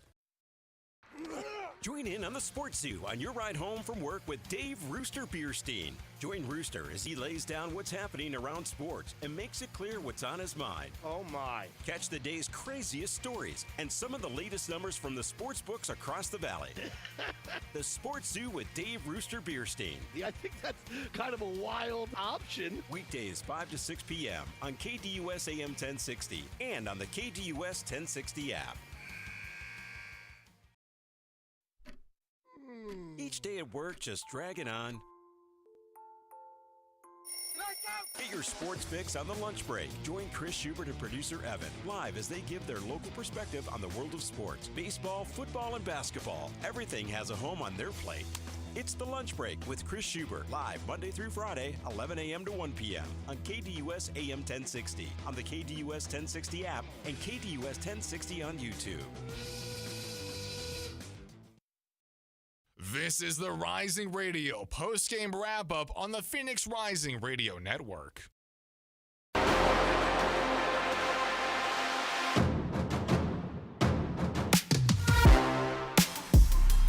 Here to close it out from Colorado Springs on the post-game wrap-up presented by Crown Public House. Ryan Sikora, Ronan Haycoop. Houston Dynamo up next for Phoenix Rising. It's a Wednesday clash with an MLS opponent in the Open Cup round of 32.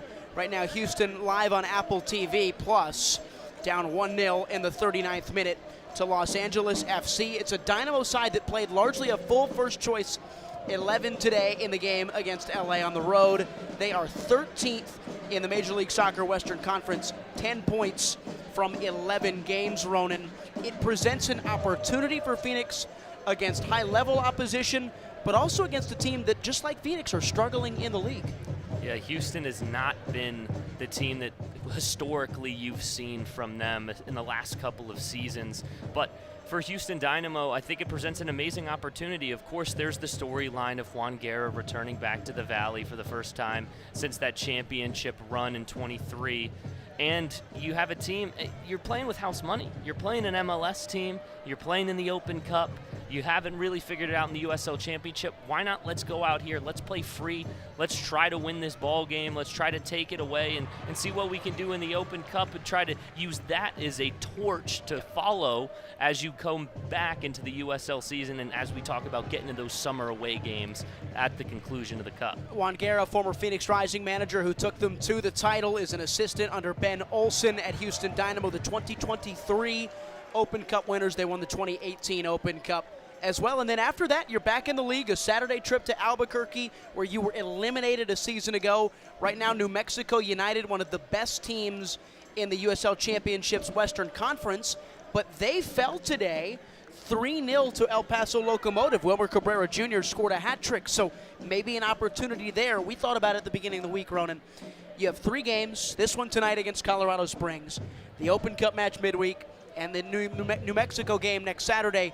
If you can win one of those, get some momentum heading into the summer, you feel good or better about where you're at.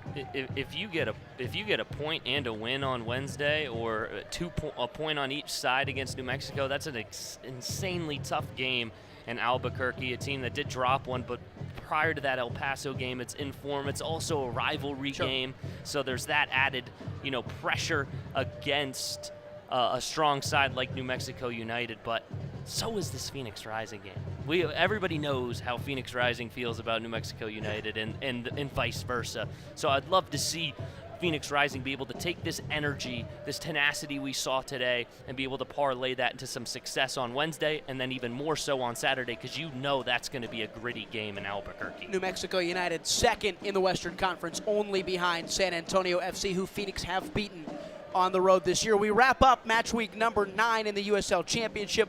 Thursday game between Louisville City and Lexington SC, the first ever Commonwealth Cup in the championship, the week of the Derby, by the way. Kentucky having a stormer. Louisville City, a 2-0 win at Lynn Family Stadium. That was on Thursday. The games from today, Rhode Island opened up Centerville Bank Stadium to a 0-0 draw with San Antonio. 4-2 Charleston over Hartford. 2-2 between Indy and Detroit. North Carolina 2-0 over Pittsburgh. A 2-2 draw between Tampa Bay and Birmingham Legion. That 3-0 El Paso win over New Mexico. This one finished 1-1 here. Live scores right now on ESPN+. You can watch Orange County level with Tulsa 0-0. Las Vegas leading Loudoun United 1-0 at home at Cashman Field. 2 Sunday games tomorrow. A long trip to Cardinale Stadium for Miami FC. That's the longest away day of the year. Oakland Roots and Sacramento Republic from Oakland Alameda County Coliseum. It's a big week in the USL Championship.